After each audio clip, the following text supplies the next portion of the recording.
They need to get in there right now. Here we go. What are we gonna see? Oh no, there it is. God of Thunder getting anything? No. And just falls over. And with 4-minute half. Current score is 0. What happened? Okay. MoJangles.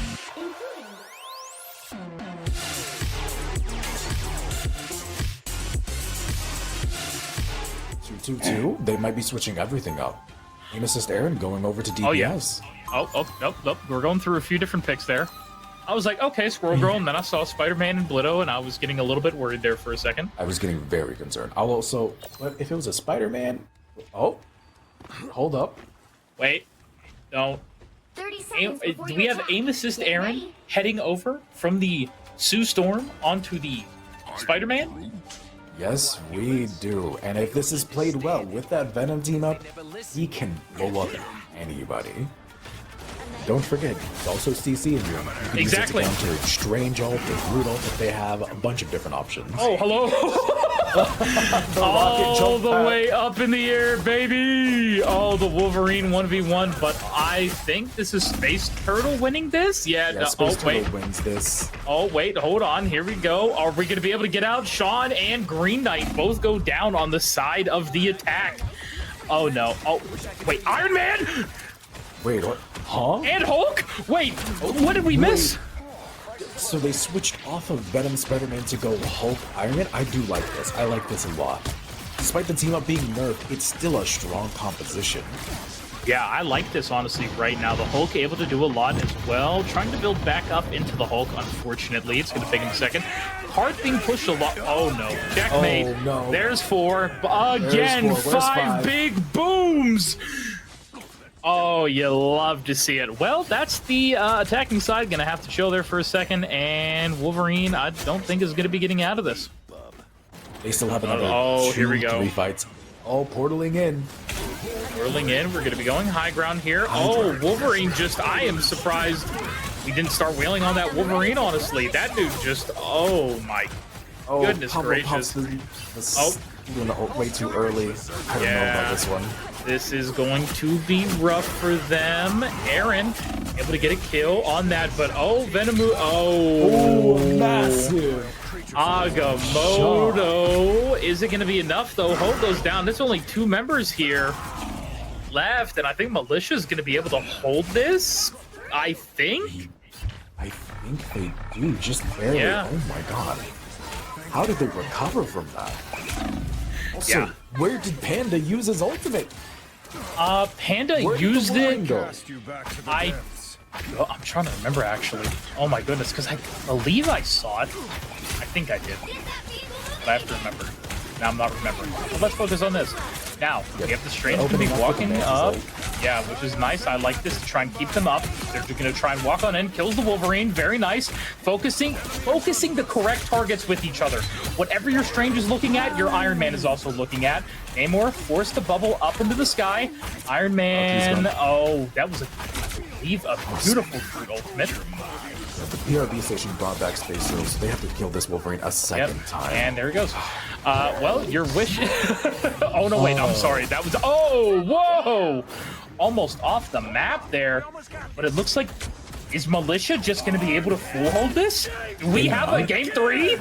I think we have a game 3 on our hands. There is not enough time to get another hold. Wait, they managed to touch Roti. Okay, here we go. Going to be getting onto it. Green Knight unfortunately will fall. That means it's going to be a 5v6. Passive is popped for Sean's Wolverine. Will go down. The ultimate from Space Turtle going to be coming on out. The clock is ticking. Agamotto comes out. Is it going to be enough? There's that Luna Snow ult as well to try and stall as much as possible. But the health from Venomoose here on the Groot, it might just be too much. They're trying left and right. We are Groot about to come out. And with just a sliver of time left, Militia takes it. We're going to Hell's Heaven for a game number 3.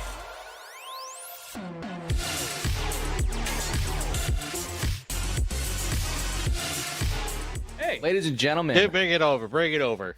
Ladies sit and gentlemen, down, children. We gotta talk. We bring it in, my children. Bring it in. Hi. Ladies and gentlemen, We have some news to debut to you all really, really quickly. After that very, very entertaining set of games that we just went on there, we actually have some unfortunate news. MoJangles has to forfeit due to an underlying, or not underlying, but due to another complication with your schedule. And so the winner by default for the second round of games is Militia.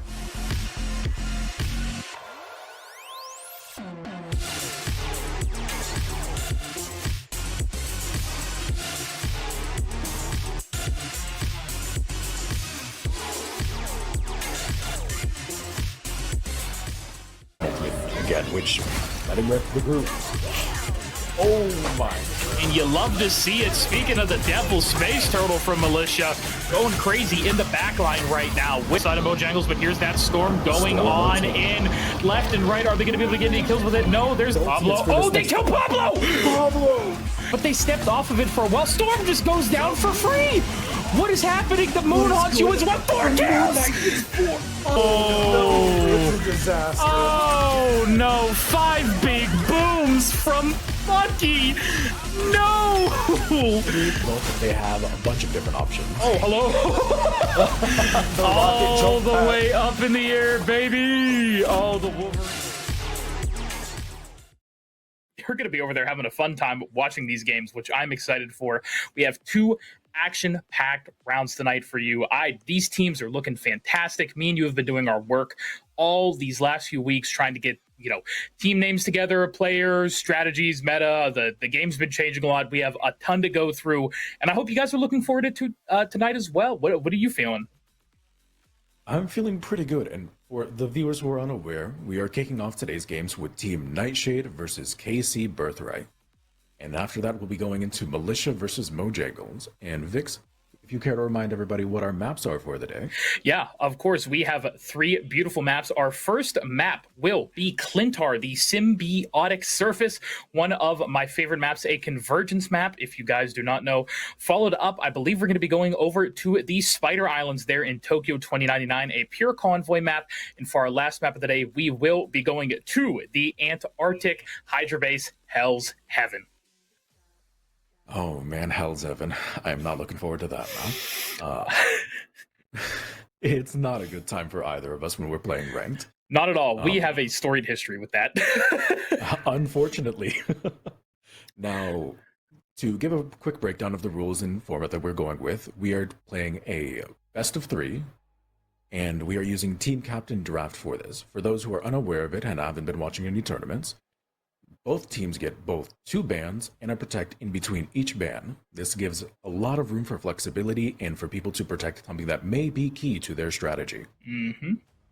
Raleigh, I believe just now we are going to be getting into game number 1, going to Clintar, the symbiotic surface. My brother, are you excited? Absolutely. I cannot wait to get started.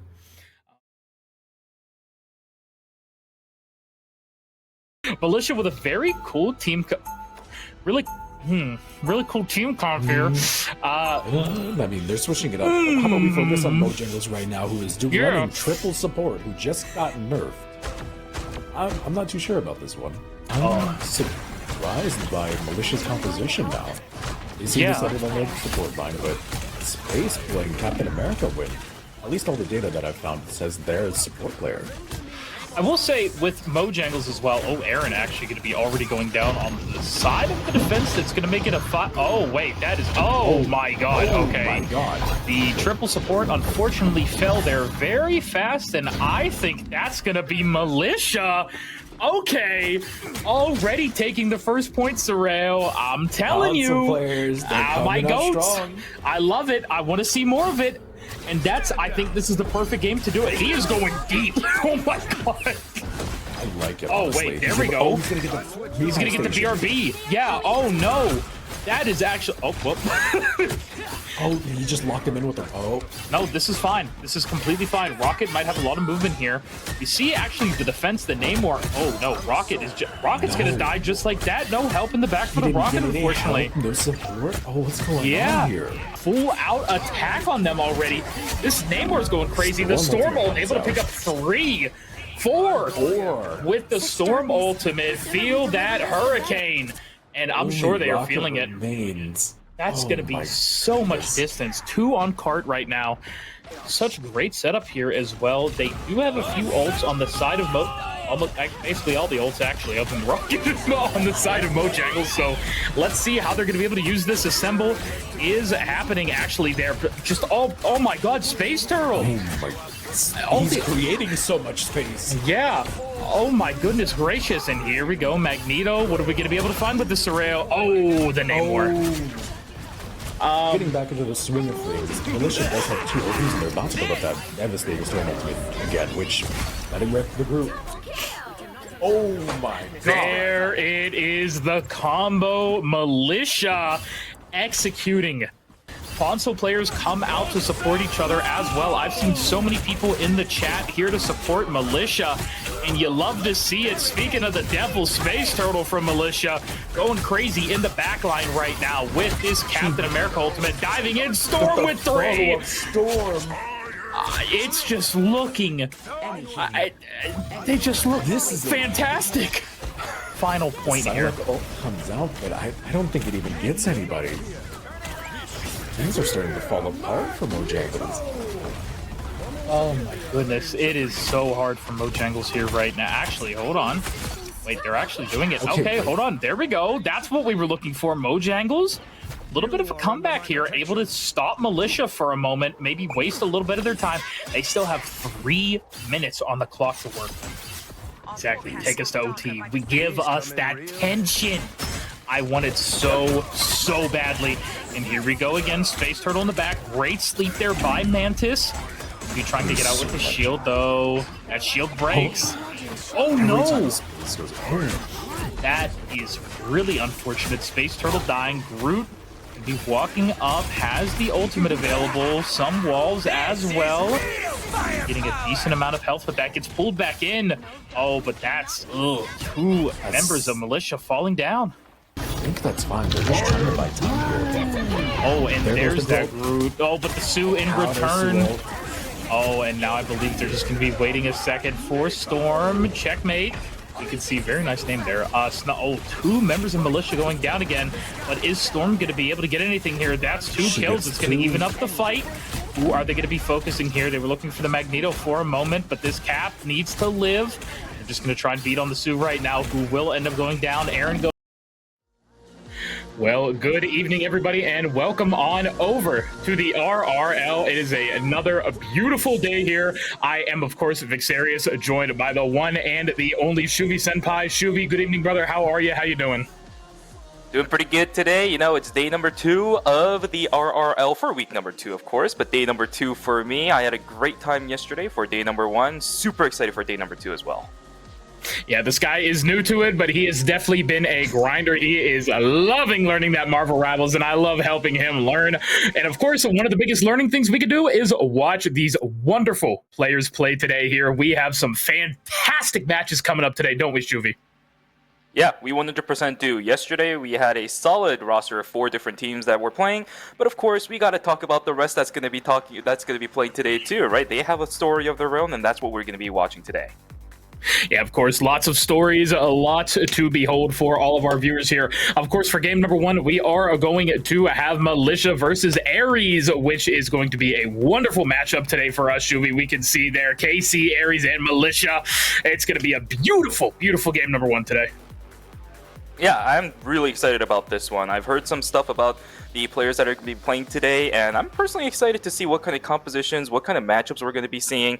Obviously, that's all for the analysts that's out. I'm just going to sit down and listen to them talk about some of the things that we might be seeing from this specific game, or this specific set, I should be saying, that we're going to be watching in just a moment here. But yeah, of course, 2 beautiful teams that's going to be playing tonight, and you know what? I've just got to refresh myself after yesterday, because this is going to be a whole new experience. Yeah, definitely. A lot of new players are going to be doing their action today. It will be lovely. Same map pool as yesterday. If you guys aren't aware, we're going to be heading over to Eagsguard for the Royal Palace, following it up with Midtown over there in the Empire of Eternal Night, following it up in the Intergalactic Empire of Wakanda, the Hall of Jalia. Some of my favorite maps. And you know, I hope we get to see a game 3 today from one of our sets. I have been praying, Shuvi. I want to go to Hall of Jalia. Yeah, that map 3. The curse apparently has been set from one of our teams yesterday or something like that, as some kind of lore that I heard about. But today, maybe that curse will be broken. Map 3 is something that I do want to see. Hall of Jalia is one that I actually played quite a lot of today, if I'm going to be honest with you. Yeah. I talked about Royal Palace yesterday, but Jalia I played a couple times today before coming in here, and you know what? That's a map I want to see in competitive as well. So please bring us to map number 3 today. I want to see this. Yes, please bring us to a map number 3. I crave it so badly. I didn't get to see it last week with Hell's Heaven. Hopefully I get to see it this weekend with Hall of Jalia. But, oh, man. You know, I want to talk a little bit about what else we're going to be seeing in a more analytical standpoint. Actually, I should say I don't want to talk about it, but I would love to introduce our analyst desk over there, Sarale and Luke. Gentlemen, what are we going to be looking out for this weekend? Hey, thank you so much, Vix and Shuvi. Look, it's glad to have you back. I know it's been too long since I came in, and sometimes family IRL stuff calls, but we're back here on the desk, and I'm really excited to not be in the audience, but here back on the desk with you, Sarale. So I got to be a little bit more relaxed with the games yesterday. So what are we expecting today? So for people who are watching last week, Militia is the one team that did get brought to a Game 3, and though we did not see it due to unfortunate circumstances with one of the players at the time, we have a solid chance of that repeating today. The team has a pretty different roster compared to last week, so we might see a couple of change-ups compared to before. That Eternity DPS of theirs is still not on the table, but that might not matter. Against them is Team Ares with Claire, the fantastic Black Widow that we saw last week, as well as Illicit Sleet and Cactus Arms. A really strong tank duo that I think Militia is going to struggle with today. Yeah, you and I were talking about that a little bit earlier, and honestly, I did want to highlight the brawlers on the two teams. We have Illicit, who is a brawling vanguard, and we have Space, who was a menace last week in their match. And I would really love to see how these two can go one-on-one. I saw Jeff one-on-one yesterday, so can we let them square off in a boxing match, please? That would be fantastic.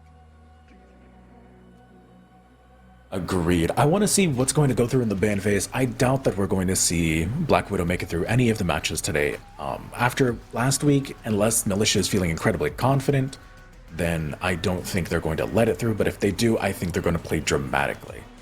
And that's also not to discredit Nostra, who is also on Team Ares, putting up fantastic numbers as well.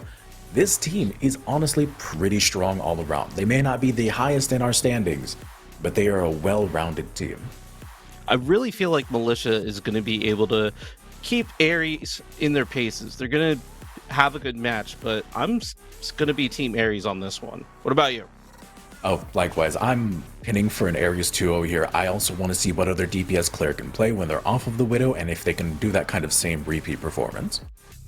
The one highlight I want to make for Militia, other than Space, who I couldn't shut up about last week, is Checkmate as well. His Storm did very well last week, and I wonder if with the more open maps, especially map 2, map 3, if we can get from Midtown to the Halls of Jalia, if we're going to be able to see him on more flyers, and maybe not Storm, but there's still a wide open champion pool to use there. Well, if we're going to be taking the Black Widow off of the table, I do think that there's a high likelihood for Storm to appear again. Yeah, we're all hinging our bets on Claire, on Black Widow, and I had the opportunity with some members of our team to join the Discord. She came in, she gave us some insights of how she plays, and you know, she's a really, really great personality, and I'm really curious to see what she pulls out if she gets banned out in today's game.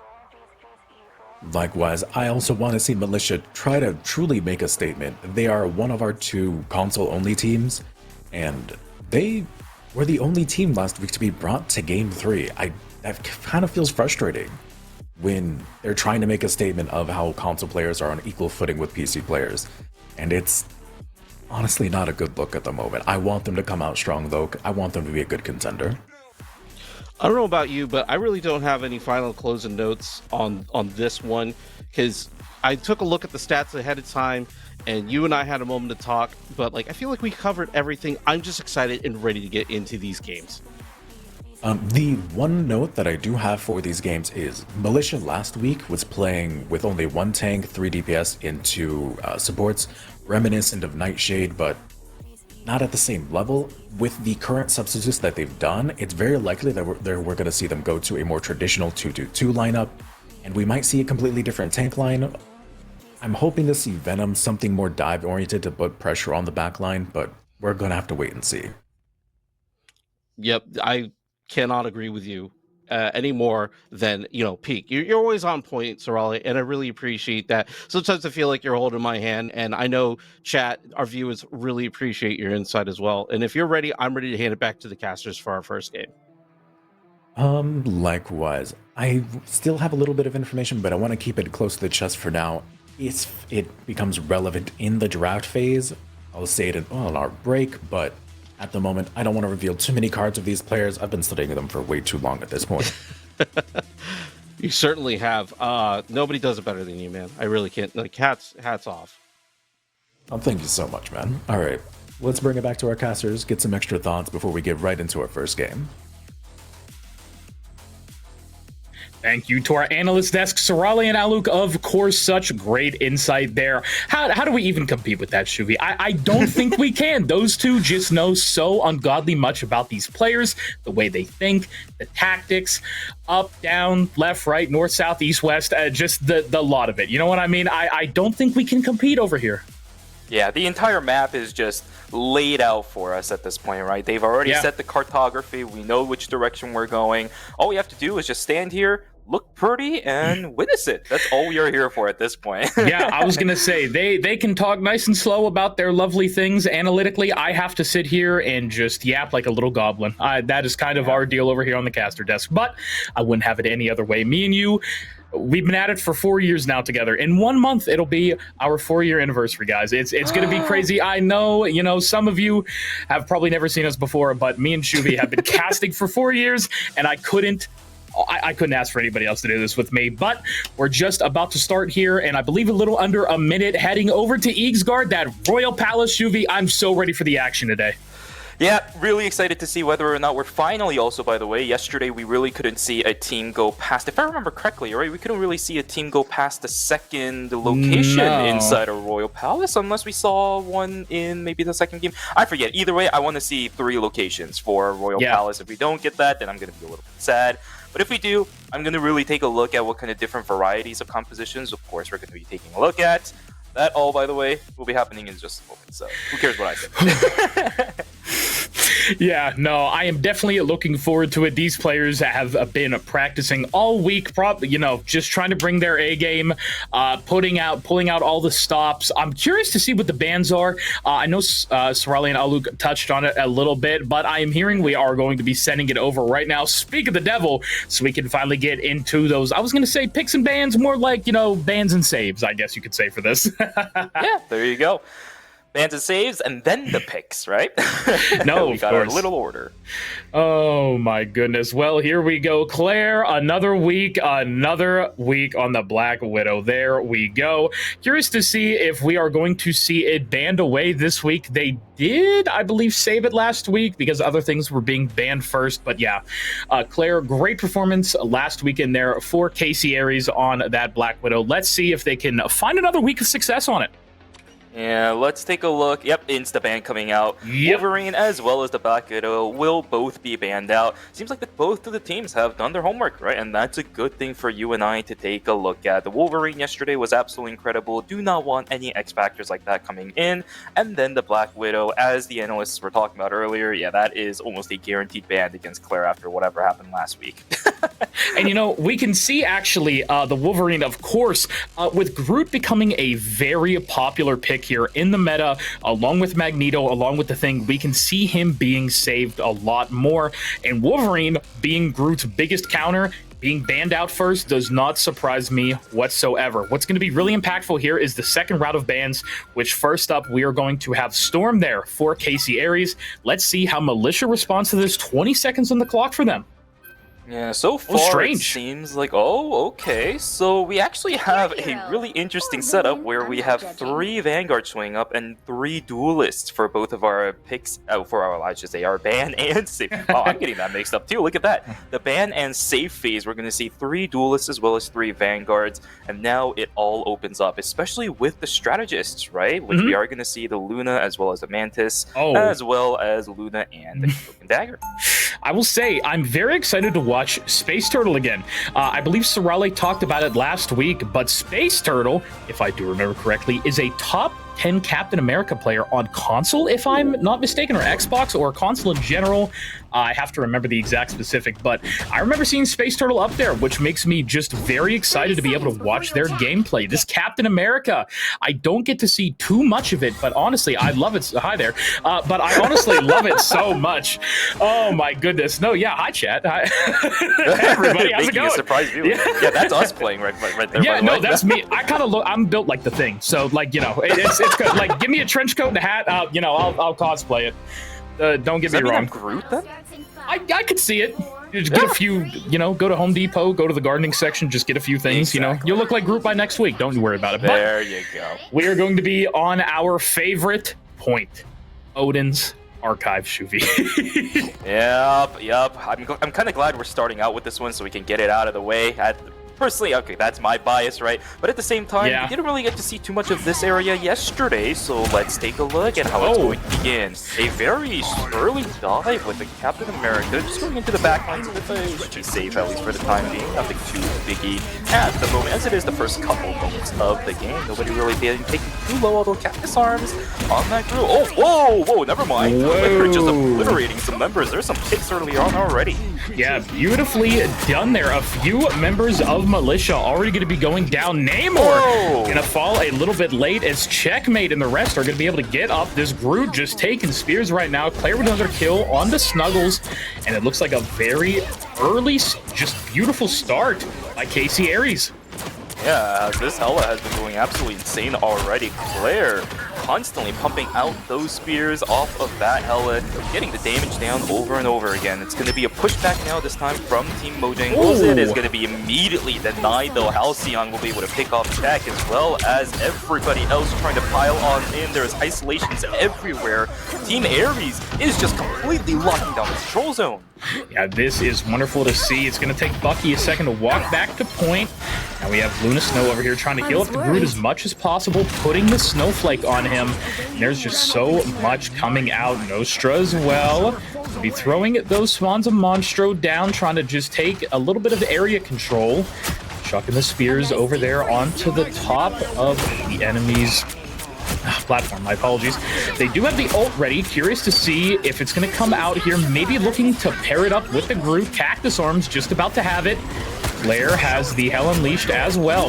But are they even going to need it? I see the Groot ult. Are we going to pair it up just yet? No, Cloak and Dagger going to throw their ult out as well, trying to cover the point with it. Nostra looks up in the air for anything. Hell Unleashed will be going out. 1,000 health. Luna going to be popping her ult as well to try and counter it. Great response. Yeah, great response there to keep the team up. Venomoose having that Groot ult as well ready. I'm going to be seeing any picks soon, though. The Luna Snow ult runs out. Groot walls everywhere, left and right. Space Turtle gets one. Checkmate finds one. David finds one. There we go. That's what you want to see. Armed and dangerous again. They're trying to take it out. They killed the thing again. 5 big booms from Checkmate. Beautiful retake there. They're able to find their footing here again. Not able to find Hela, unfortunately. And now they're going to have to retreat a little bit. Hopefully nobody gets picked off here. That would be disastrous at the moment. Claire trying to find it. Oh, Shuvi, this is so tense. is all over the place already, man. I mean, look at this. This is the only chance most likely Team MoJangles will have. If they lose this zone control, it's going to take a long time before they are able to get it back. Halcyon is able to respond to Nostra's death as Space Turtle will fall down. Walls all over the place. They are trying desperately to hold on to this zone. 87% to 30. A long way to go for Team MoJangles, but this is not a bad start, right? Exactly where they need to be at the moment. Holding control of the center is going to be Team MoJangles. They need to hold this, but oh my goodness, they do it beautifully. What the heck was that? I was gonna say that's not MoJangles over there, Shuvi. You're close there. It's okay though. That's Militia, my boy. But they are holding my it. Goodness, I'm mixing up everything, am I? Hey, all good. No worries. Hey, second day on the job, you're gonna get a few things wrong. That's okay, brother. You're all good. Don't you worry about it. Hey, don't worry, man. It's still all good. And it's actually, this is getting really, really close. I mean, look at the amount they've been able to hold it. This is honestly just getting crazy. Yeah, Militia's gonna have to hold it again, right? They're doing it so well at this point. They've already held it off at once. 3 people falling down. The Groot buys them so much time, but the Groot, oh my goodness, nobody can move, but there's no response coming from the rest of the team. That's the problem. The follow-up just isn't there. One person does follow. Checkmate is gonna go down.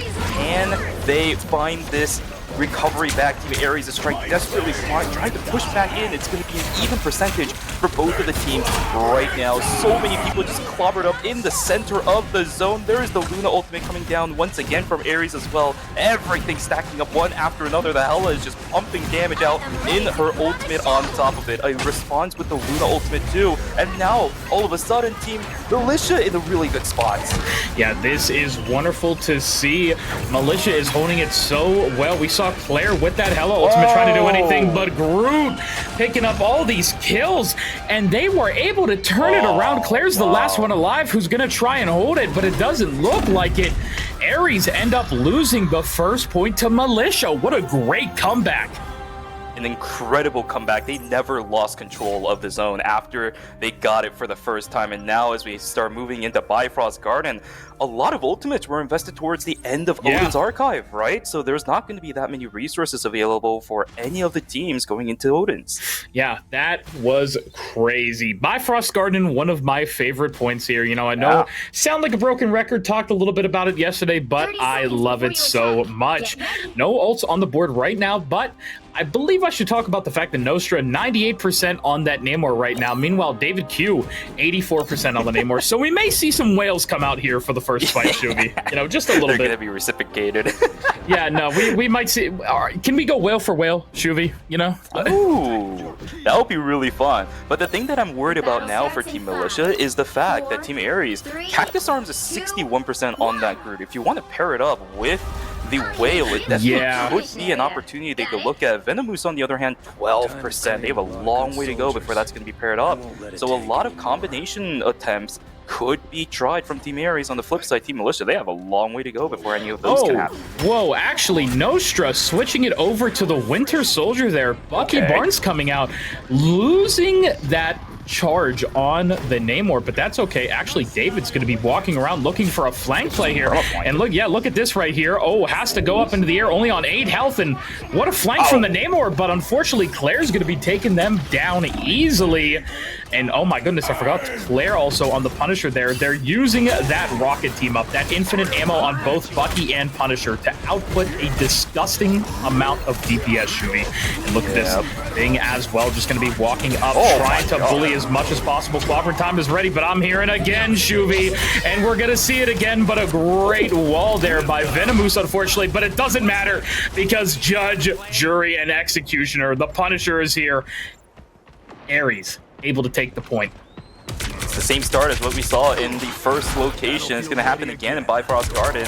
They have control over this right now. Ultimate value is actually pretty high on that team too. Team Ares, they got 3. Rocket ultimate is going to be utilized, trying to hold that center line as much as possible. On the flip side, we have ultimates also being propped up too. Oh my god, it's all over the place. Oh my god. Militia just completely derails everything that Team Ares wanted to do. Who cares about ultimates? We just run in there, kill everybody. Yeah, wow, that is insane and a great take there. I did not expect that whatsoever, but just ulting so beautiful. Militia able to take it. Are they going to be able to hold it again like they did last time, Shuvi? Yeah, this time it was an even faster retake, right? It's 30% now, not Yeah. 80. They have a lot of breathing room to work with. Even if they don't manage to hold it this time around, that'll be all right. Offering So far time. starting to drop, but oh my god, the damage returns are coming in, and this was what I was talking about. This might be the breathing space that Team Militia needed, because slowly but surely they are getting disintegrated. 4 people now falling down, 5 people falling down. Yep, they are definitely going to need that breathing room. Yeah, Ares able to take it successfully. Claire almost with the ultimate there, ready to go. And I am excited to see this, if they're going to be able to use it properly. I believe they just used the infinite ammo to get on the point there, if I'm not mistaken. So it's going to be a second for them to have that back. But once they do, it's so hard to deal with that, especially when it's on 2 characters, Shuvi. Oh, here we go. The Venomous and the Whale also pops on in. Are there going to be any kills to come out of that? Not yet, no. Nothing just yet. The Punisher ultimate also coming out as well. Shoot, shoot, shoot, shoot, shoot, shoot, shoot, shoot. Bullets, bullets, bullets, bullets, bullets. Everything is fine, but there is just no damage because Luna's dancing up in front on top of it. There is no death still. What the heck? We used like 5 bullets and nobody died. Yeah, wow, that is insane. And now the DPS of Ares trying to do as much as they can. They're going to be fighting the picks, and it looks like they're holding on to it for another minute. Militia needs to figure it out fast. Only less than 20% left. Oh my god, Shuvi, no. they have one more fight for this. Will they be able to find it? Yeah, but these stagnated death timers, we talked about it yesterday, it's going to be the same case today too. Slowly going below single-digit percentages. They're trying to push on in, but everyone's starting to come out of their base now, of all things. I don't think they're going to have enough time for even somebody to walk on in here. Overtime will be hit, but what can they do? These brute walls are just denying entry point into the center. Overtime gauge going to about a third left on whatever it is remaining. Ultimates being thrown out everywhere too. They really want this area. They really want to go to map 3. Yeah, they want it very badly, and they're just about to have it. A few members of Ares are dead, and they're able to capture it. They need 62% right now, Shuvi, but Ares is going to be clawing at it. They want it so badly, too. Oh, my God. Are they going to be able to find it? They don't. Oh, they want to go to that map 3. It's so hard. Yep, trying super, super hard, but these deaths, again, are being stagnated, and I think it might they have it. enough. Yeah, they should have it at this point. Overtime flipped on its side. Again, the control going over to Team Ares. They should have it, maybe. They almost have it. Yes, they do. They're going to take it over into the 3rd location, and Bifrost Garden is going to be successfully captured by Team Ares. Yeah, over to the throne room we go. I am so excited. We finally get to see all 3 points of our domination map, Shuvi. And I did not see the Moon Knight before. My apologies. But oh goodness, I love this. I like it too. I think they actually swapped over for this map, if I'm going to be honest with you, because I saw whales flying everywhere in the last map. Yeah, I was going to say whales left and right. Oh, but I love seeing it, honestly. Love all the different picks we're getting. I'm really enjoying the fact that Ares went onto that double infinite ammo comp with the rocket right now. I think, honestly, they have so much healing on that side, so much utility. They have the Punisher turret. They have Bucky's pool. They have just so much. The Groot ultimate, Things displacement. Oh, God, the list is like infinite at this point. And then if you're able to chain all that together, you know the devastation that is coming in, right? We can talk about it all we want, but at the same time, we can imagine it all we want to. Can it actually come to fruition as we're going to start pushing in towards the capture point? 20 seconds to go before that's going to be available. Let's see who is going to be able to get it first. Fortunately, no Jeffs available this time around. We're not going to get the 1v1 like we saw yesterday, but the fight's still going to be regardless. Yeah, here we go. They're all going to be on the high ground. Of course, Space Turtle going to be taking a whole lot of damage on that Captain America, but going to be popping that Assemble to try and live for as long as possible. Bunny hopping everywhere, and it looks like actually is Ares going to be able to do anything here. Both DPS ultimates for Ares are going to come on out. The Moon Knight's trying to do anything, but it's not going to be enough. Claire's finding a few cactus, finds some as well, and I believe that's going to be Ares winning the first fight and taking the throne room. Okay, I like the combinations coming in. The damage potential from Team Ares showing us what they can do with this combination of Punisher plus the Bucky. And we saw how much it was too much actually for Team Militia to push on in. They're gonna have to reset, try to look for an angle back in, but how easy is that going to be? Especially when the only ultimates available for them is going to be that Groot, at least for the time being. About 80-90% on the Invisible Woman, as well as 83% for the Cloak and Dagger. They're trying to push on it though. Oh my god, and a beautiful wall to actually wall the other Groot off. Venomoose just getting isolated, taken down by Claire. The amount of damage was just too much. We saw Big Boy actually trying to hop on top of the wall to just keep Venomoose up, but it wasn't enough. They do have a few ultimates, 4 to be specific to work with here, trying to get on in. Yeah, these Groot walls are so much, and even when the Groot walls aren't up, the thing is acting like another Groot wall. Snuggles gonna pop that carpet to try and get on in. David does find Groot to begin. Looks like Nostra's falling awfully low. The Bucky is gonna be staying up. That's a second pick onto Halcyon though, and it looks like Militia might be able to cap this. They do. We're always seeing the same story between these two teams. Ares grabs it first, Militia fights back. This is what I want to see from this, but this time around, Militia, they cannot let this map go, right? They cannot let this control go after this. They're trying to push on in. It's looking pretty good. Slowly but surely pushing the Ares members back into a choke point where this Groot is going to have so much more effectiveness. Captain America on the backside. He's assembling all of his teammates, trying his best to stay alive in the front side, stacking against 4 different players. Here we go. He manages to get a pick off on the Punisher himself as well. I was going to say, even while the Punisher's ulting, this Cap is going to be able to do so much, reflect a lot of that damage back at him, but the ult is over, unfortunately. Are you going to be able to take down Nostra? No. Cactus finds one as well on the point, and KCAyres able to find it once again, taking the point, trying to stagger as many members of Militia as they can. Snuggles will fall, and 30% is left for Ares to claim Yggdrasil as their own for map number 1. Oh, the statistics don't look good for Team Militia. They gotta fight back. They have to fight back. Probably this is going to be the last fight available for Team Militia. If they lose this out, the map is going to be gone, and the score for this location, of course, will go into the hands of Team Ares. They've been fighting so well so far. Let's see how this final push goes. And here we go. The turret trying to put out so much DPS there. David on this Moon Knight trying to build that ultimate up as fast as possible. Only a few percentage left. It's going to go into overtime. The ults are coming on out. It's clobbering time. Turtle takes one. Nostra falls, but Claire and Sarkareth find two there onto Militia. They will be going down. I believe actually one of them going to be rezzed. Nostra, it's just so back and forth. This is so scrappy, but three members of Militia are down. David with a big ultimate, but is it going to be enough? Pulling them back in. Claire finds another, and KCAyres, only Venomoose is left, and Ares takes Yggdrasil, Shuvi. What a beautiful control of the zone. It looks so back and forth. One member falling from one team, one member falling from a different team, one member falling from one team, and then another member falling from a different team. But the remaining members are so good from the side of Team Ares. They're able to lock down that control and take the victory. Yeah, beautifully done by the members of KCAyres there. What a scrappy first game as well. I have to give it to Militia as well. Despite Ares' win, that was a beautiful ebb and flow from both of these teams.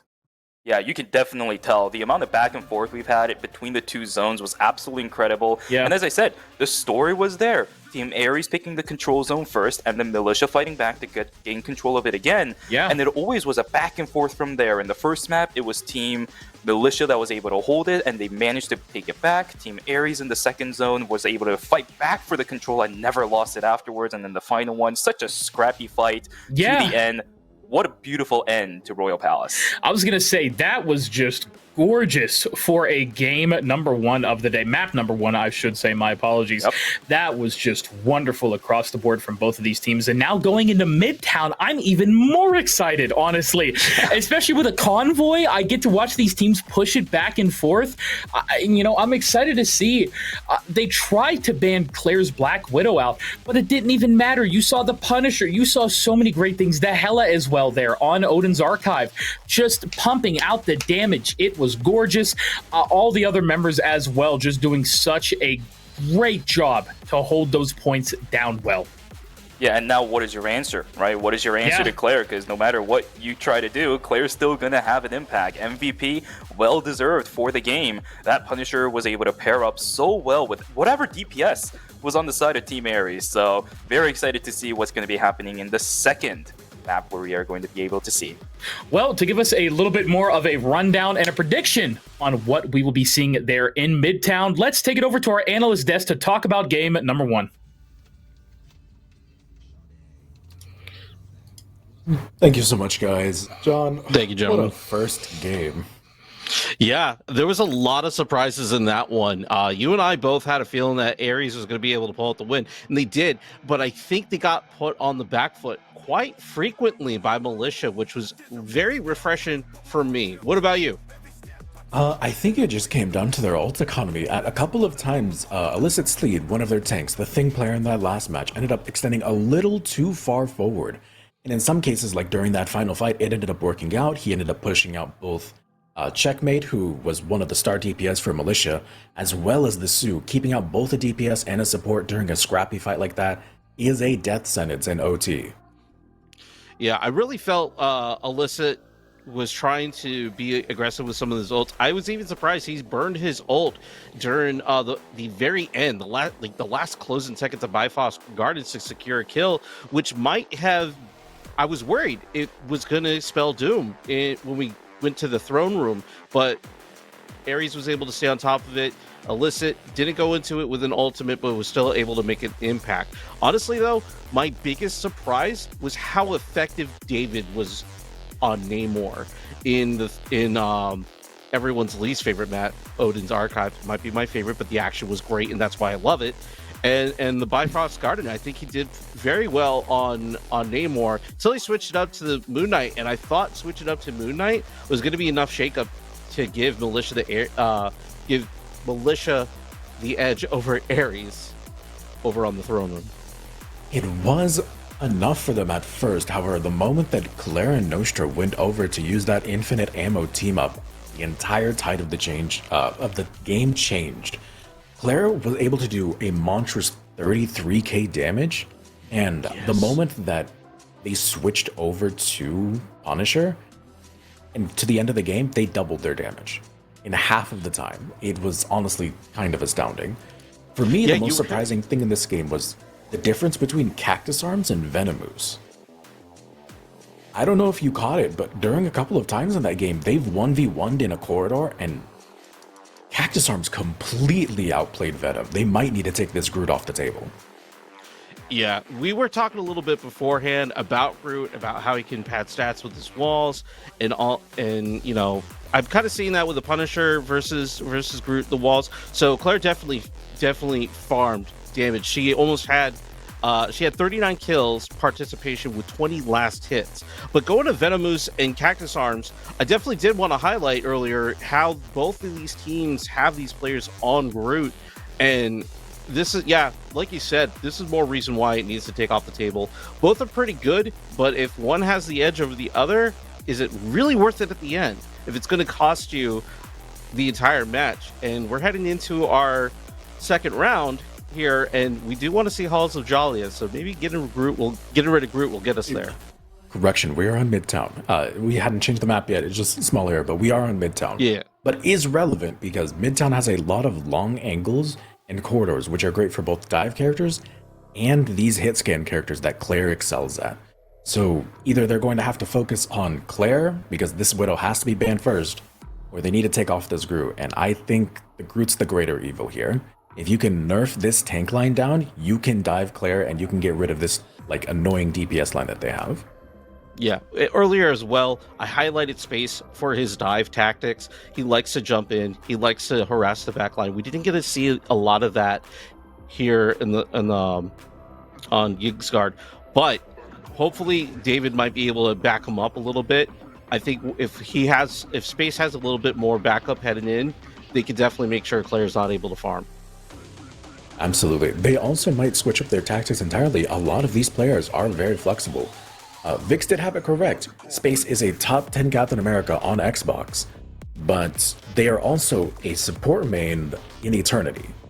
These players could be bringing out something completely different in Game 2 to try to reset the pace of this game.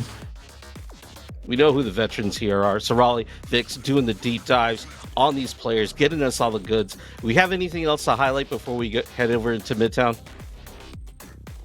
I think one of the key moments in that last game isn't the tank line, isn't the DPS line, but look at Ares' support line. The moment that Halcyon switched over from Mantis to Sue, Illicit was able to play way more recklessly because of the team up. And with that, they gained so much more space and more damage as a result. Pay attention to that backline, pay attention to where they're standing, because they are dictating these fights. All right, unless you got any further insight for us, you definitely sought me once before. You can sought me again, or we're going to get into game 2. No, that's everything round I 2. have. I want everybody to look at this backline because they are equally important for both of these teams. The way they're playing around each other, the way they're dictating how these fights go, is way too important to overlook. Yes, the DPS are going crazy. Yes, the tanks are going crazy. But those supports are the reason why they're able to do so. All right, so I think that's it for us. Shuvi, Vix, your turn. Let's get into Midtown. Thank you, gentlemen, so much, and welcome back over to the caster's desk. And as Aluk said, we're just about to get there into Midtown, the Empire of Eternal Night, Shuvi. Oh yeah, baby, we gotta go fight Dracula. We're gonna have to do it, Shuvi. I hate to say it, but I don't know if we're ready. Yeah, I don't know if I'm ready to, but you know what? We have to be ready regardless. That map number 1 was great. Map 2, I expect nothing less. Yeah, no, map number 1 was beautiful indeed. KCAyres and Militia, man. 2 wonderful teams here duking it out. And now going into map number 2, I'm excited to see, they talked a little bit about that Groot being banned, which we might see it. But who knows, honestly, if we are going to see it banned. There it is right there. And, fingers crossed here, if Militia takes it, we get to see Hall of Joliet. Praying over here. I'm big praying, Shuvi. Yeah, 100% on my end, too. It really does come down to what the bans and picks are going to be, right? Yeah. After all, it really makes a big difference. I think yesterday we saw a lot of value coming from the Groot. As the analysts said, today it's going to be the same thing. Do you shut down the Groot or do you do something like that? There's so many options on these bans as well as saves. I don't know. I can't really predict anything until I go in, and I don't really want to because I just want to see it. I just want to witness it. Yeah, no, I want to witness it with both of my eyes as well. We'll be going in there very shortly. But, again, thanks to everybody out there for being here. For week 2, day 2 of the RRL, we've been working so hard to prepare this for you guys. And we are so happy y'all are enjoying it. It's been so wonderful to have all these casters, analysts, production members. It's just, so beautiful. Yeah, I love the fact that we're able to even see all the hype around some of these teams from the chat members. I've been able to see that. And hopefully the teams are also receiving all that energy as well, because they're going to need it, especially Team Militia going into map number 2. Yeah, no, they are definitely going to need it. And I believe we should be in there very, very shortly, my boy. But yeah, no, I'm looking forward to it. Honestly, I didn't know how to feel about this map at first when it came out at the beginning of the season. I was a little shifty about it. But honestly, I've really come to love it. A lot of great vantage points, flanking routes. I feel like there's so much good about it, and even just the overall visual appeal of it. You know what I mean? Yeah, and that's all the more kind of feeding into what our analysts said about some of these potential dive comps. It's just the fact that there's so many tight corridors, so many flank angles that if you're able to take advantage of that, even if a team is coordinated, maybe you might be able to shake that up a little bit. So I'm really wondering what kind of compositions we're going to be seeing from both sides of the token.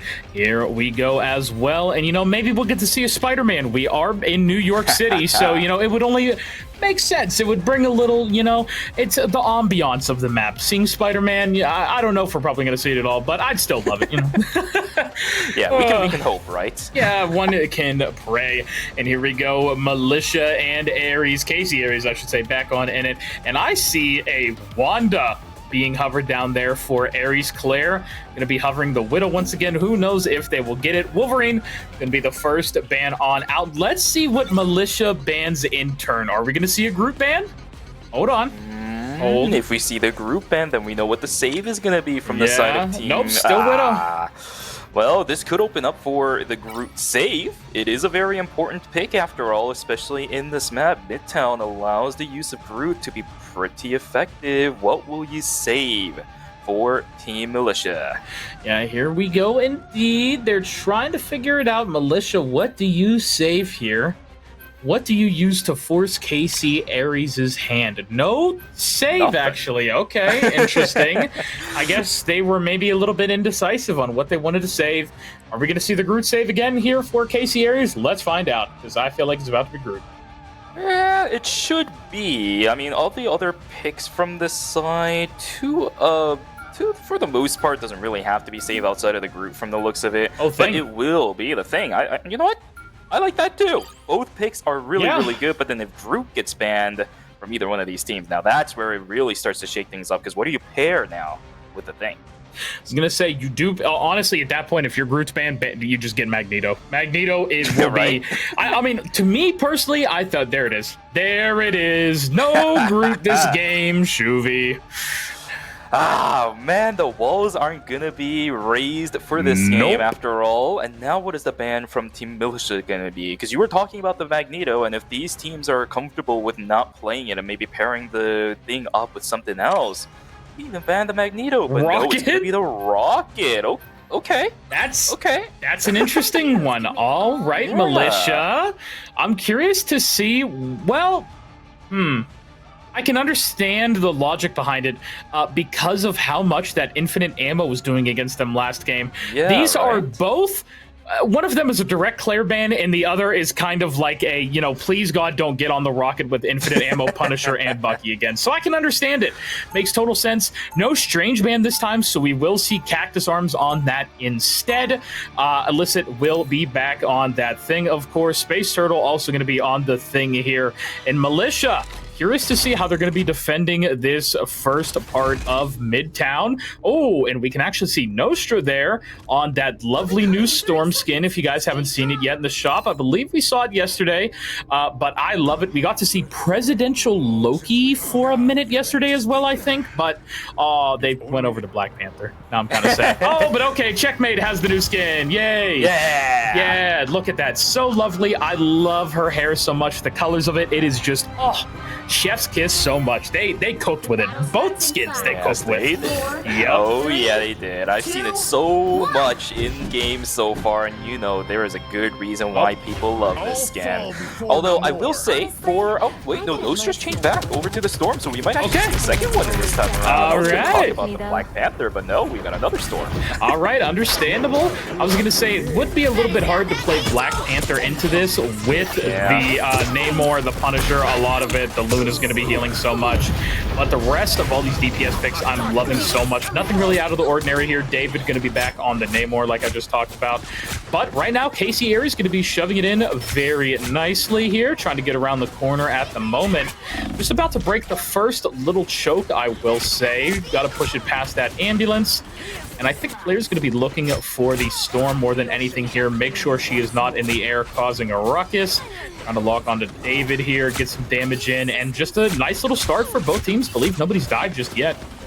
Yeah, I actually really like the way that Ares is playing this, where they're not going too crazy about all of this, although, whoa, Venomoose split apart just a little bit, pushed a little bit too far forward, and of course, Claire on that Ella will be able to pick that up immediately, which is going to put it down to a 5v6, I apologize, which is going to start the ball being extremely quick, but Nostra also getting picked off a little bit earlier on into this fight too. Luna, maybe popping the ultimate, Ares going to stabilize at least for the time being, but this convoy pushing past forward, even despite the fact that Nostra went down, stun coming through, massive ultimate from the thing, trying to be reciprocated by everyone else, but everything is falling apart for Team Militia as Ares. Oh my goodness, the damage is massive. Yeah, very great Mantis ultimate there to keep everybody up during that Storm ultimate. Checkmate not able to find too much with it, and without too much of a struggle, I believe that's going to be the first point here for KCAyres.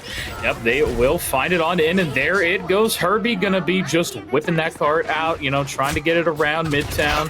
Love Herbie. Big shout outs to Herbie. I'll feel He's working overtime. talked about it yesterday. Herbie doesn't get enough love on this map.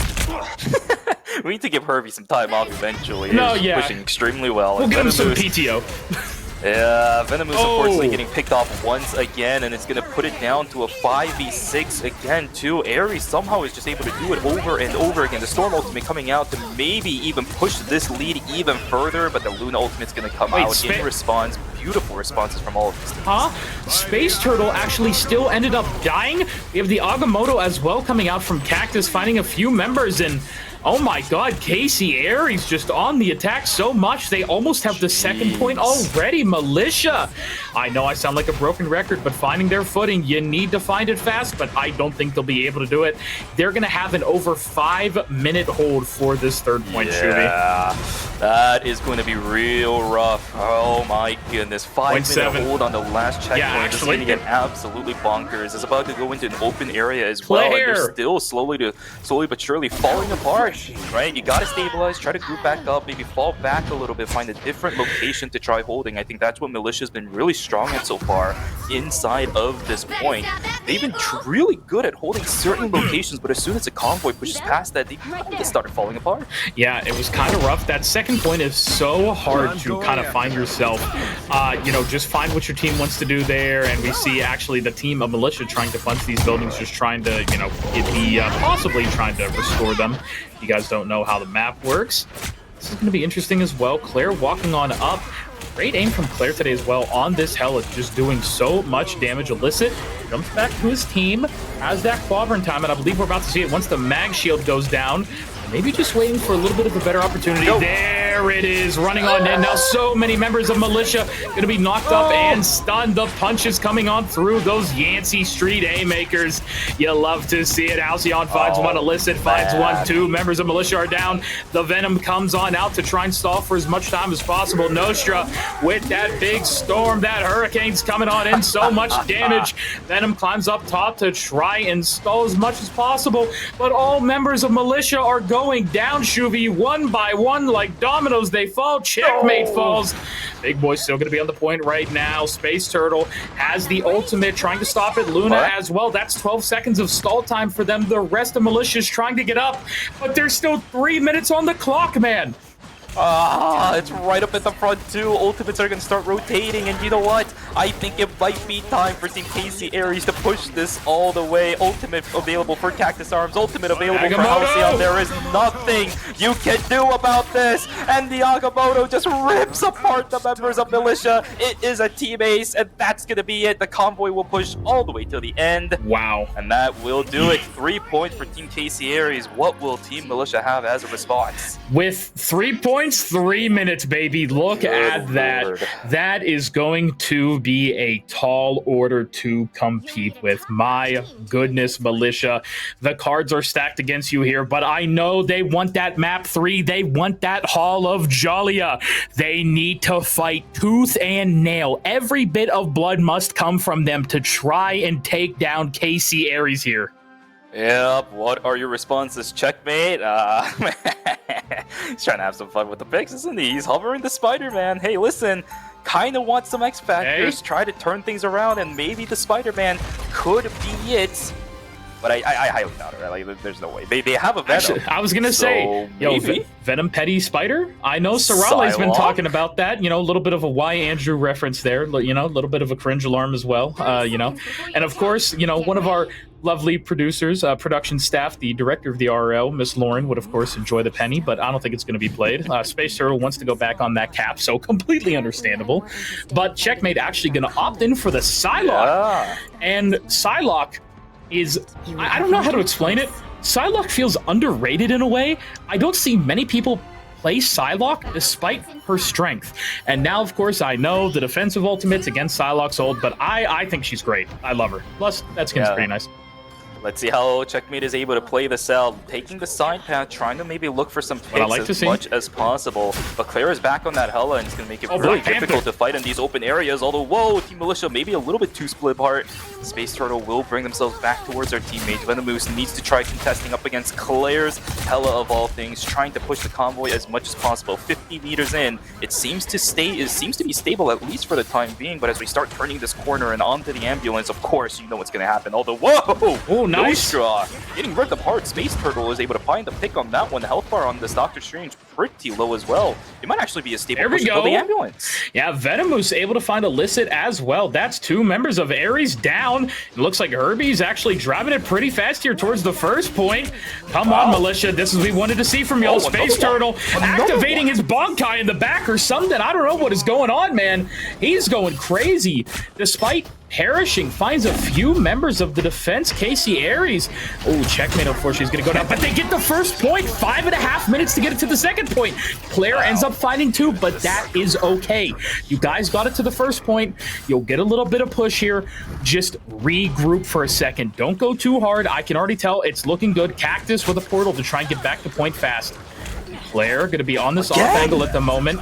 Yeah, this is just wonderful. Actually, Claire about to fall, possibly. Nostra ends up getting a kill on the checkmate. And Shuvy, man, this is looking good. Yeah, Militia is really turning things around. They may fall every now and then, but the picks are looking really good. Illicit has been constantly picked off Assemble? multiple times. There is the Assemble coming in. Same thing for the Venom. The ultimate's throwing everybody off guard. Luna will have to pop the ultimate in response to Team KCAyres, but this buys a lot of space that Team Militia can work with. This convoy is not even that far up, but their ultimates are all being utilized to try push the members of Militia back from Team Ares. I will say great ultimate there by the Cloak and Dagger as well, and that damage coming out, and there it is, clobbering time, but it's not going to be enough. Illicit falls as well as Nostra, and hold on, Militia. Hold on a second. This is exactly what we wanted to see. Like I said, tooth and nail, down to that last drop of blood. They want this so badly, and they'll fight for it, Shuvy. Oh my goodness, Team Militia has completely flipped things around, man. They look like a whole new team compared to what when they were defending. This is so much more different. They have so much more confidence now pushing in with a composition like this. The Venom is just going absolutely ham. Same thing for the side. Like there's another pick on Illicit. Illicit's been picked off multiple times in this match so far. The thing has no responses to all the damage coming out from the side of Team Militia. This is nice right now, KCAyres. It looks like this is a very attacker-sided map for them right now for both of these teams. It looks like they're both struggling to defend this. Yeah. They just need to regroup and hold your chokes.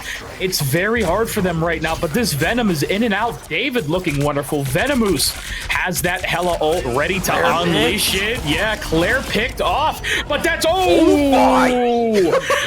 4-bomb for KCAyres, and that is gonna stop the march of Militia for just a moment.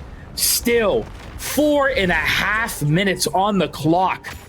Oh, there is a lot of time left now for Team Militia. All they have to do is regroup. Look at the ultimate gauges.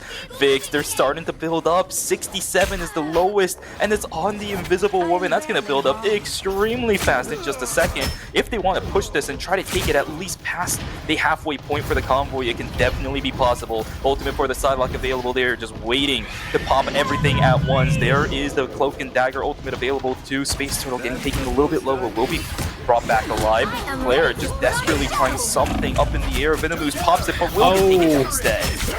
Very rough there. They were caught after that ultimate. Unfortunately, not able to do much. Clobbering time comes out as well. Checkmate will fall. KCAyres is able to find a few picks here. Venomous is going to be walking back to point very slowly. But what are we going to be able to find on the side of Militia? They did end up pushing the cart just a smidge, but there's the Hell Unleashed for Claire as well to secure this. Oh my god. Space Turtle did end up fighting Sarkarath, but it's still looking a little bit hard for them right now. Multiple members of KCAyres are down now. Wait, hold on. They're flipping it. Are they going to be able to match the time of KCAyres? There's no way. 20 seconds to match it, but oh, this is difficult. This is difficult. Claire is still dead for the next 2 seconds. The convoy is pushing. We got about almost 4 meters, but it's almost there. Oh, it's so close, but they're able to hold it at least for now. Ah, this is so close. Space Turtle finds one. Again. David goes down. Venom is going to be gone for the side of Team Militia. They are trying desperately to push this in as much as possible. Nostra picks off 2 though, and the time itself is not going to be met, but they still have a little bit more to work with. Just a little bit further for Militia, even if it's not the okay, come on. This portal, I love it. looks like a pair of glasses. I know. Oh my goodness, my apologies. Coughing up a storm over here. I'm just too hype right now. Militia, I thought it was going to look a little different. KCAyres looked so good on the attack, but now Militia's doing their best right now. They're trying to dive Space Turtle. Falls a little bit too early in the fight. We do have Checkmate in the back trying to find anything to divert the attention back around, but they have to wait for Space Turtle and Checkmate to come back before they can truly push this again. They're trying to find a pick anywhere. Venom just keeps going on, and David, unfortunately, a little bit too deep there, Shuvy. And there's an office building, and that is unfortunate, but looks like Nostra's going to keep throwing those spears out at the moment, trying to build up for Giganto. We have the Eye of Agamotto as well from Cactus, and I think he's looking for it up in the air from the ropes. Jeff Hardy, will he be able to find it? Oh, able to find one there, actually, in the form of Space Turtle. Checkmate falls as well. Now only a little over a minute and a half for Militia to attack.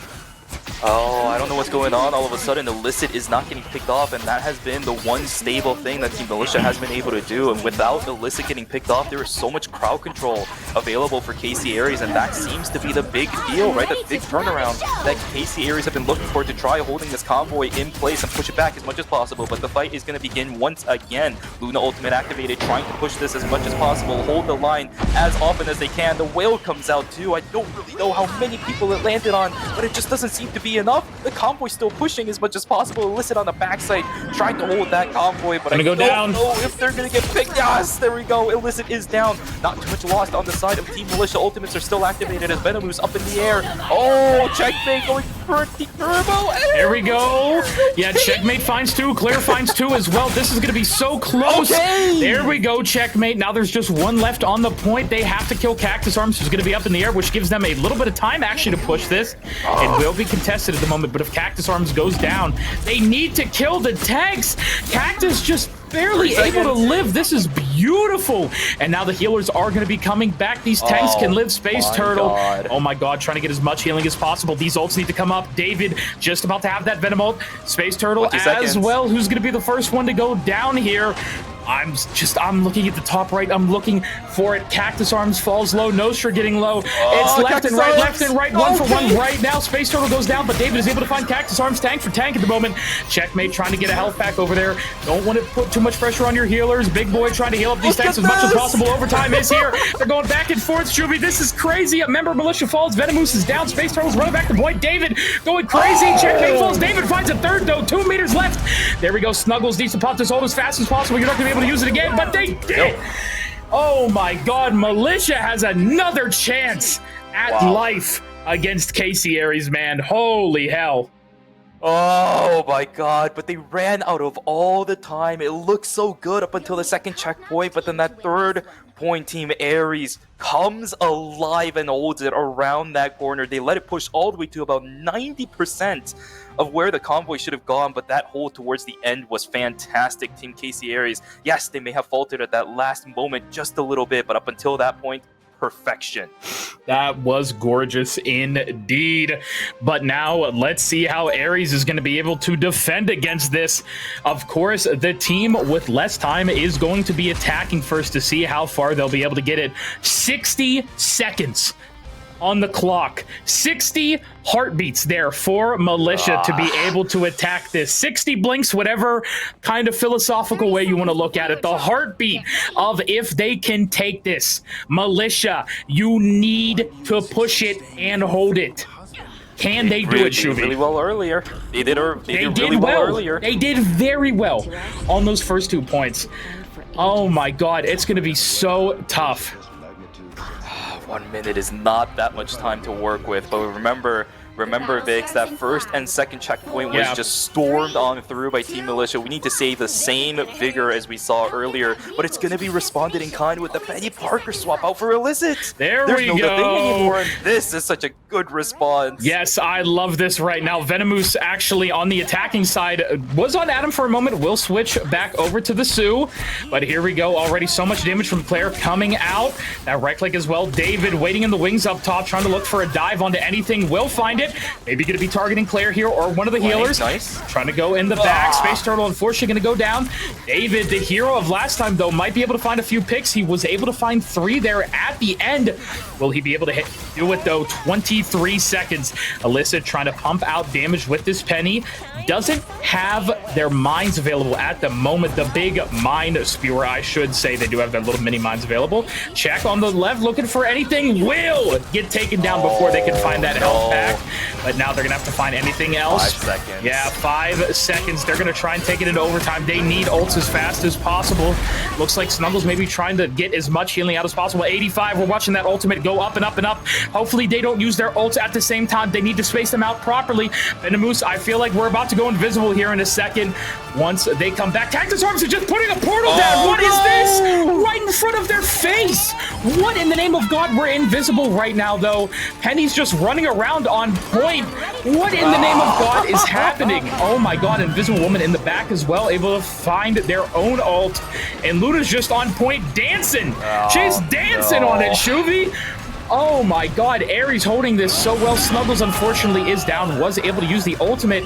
But come on, Militia. We need to find something. Space Turtle and Luna's ult. Big Boy is able to use it. It will just end their Space Turtle. Able to find Sarkrat in the back. David now with a kill onto Illicit. 2 members of KCAyres down. Militia, can we at least get the first point, boys? They're trying their best. Space Turtle has to fall back for a little bit of heal. Shuvi, I feel like my ears are ringing right now. This is crazy. Yeah, this is all over the place. The first control is so close. They're trying to push it 110 meters. They are so close to pushing this point. Ultimate's being invested from both sides, trying to utilize every single source of power they have to try either delaying or pushing. Nostra falls, Claire falls, Cactus falls. The first checkpoint, it's so close. It's so close. The Penny falls too, and that'll be it. The first checkpoint has been hit. Team Militia has done it. There we go. They at least get the first point under their belt. That is beautiful to see from them. Space Turtle trying to make as much space as possible for that point to be able to push the heartbeat. Like I said, Cat, be careful, man. You got to get out of there. You don't want to die right now. That's a 12-second timer, unless you're going to be able to kill one with David coming on in as well. Invisible Woman might be forced to pop the ult here so they don't die. But David, both of the tanks for Militia die, and that's going to be KCAyres just going to be able to take free reign. A few seconds until they're up. The Eye of Agamotto comes on out. No support ults to be able to contest this unless Venomous actually does have one. Are they going to be able to utilize it properly, though? Claire is able to find 2. Space Turtle comes on back, but all the members of Militia are falling. It's too late. Unless, no, they get it halfway, almost through the second point. They're going to have to defend against KCAyres, Shuvi. Oh, this is gonna be rough. I saw what the 2 Vanguards were trying to do, right? Try to deny entry even close to the convoy, maybe push it at least a little bit further. But by the time they died, the convoy was pushed up too far, right? And it took too long for Space Turtle and David to rejoin back with their teammates. And by the time they did, you said it perfectly, their entire team was dead. You have Vanguard sitting up in the front, but you got no support in the backside. Again, the idea was there, but I think the timing was just slightly unfortunate. Maybe if they died a little bit earlier, maybe if they were able to stay alive a little bit earlier, you could have insanity the dream, but it just didn't happen. That was absolutely disgusting. But now, this is just going to be so insanely tough, man. 4 minutes.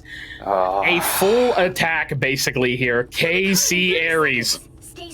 Are they going to be able to take this set for themselves, or will Militia pull off a statistically almost impossible hold onto that second point? And this is where you really were wishing that you had that Groot, right? Without the Groot, it's so hard to hold this convoy sometimes around these corners. Yeah. Those walls could have blocked off entry points for some of these melee-intensive characters we've been seeing so much inside of this game. The Thing, Illicit back onto the Thing as well.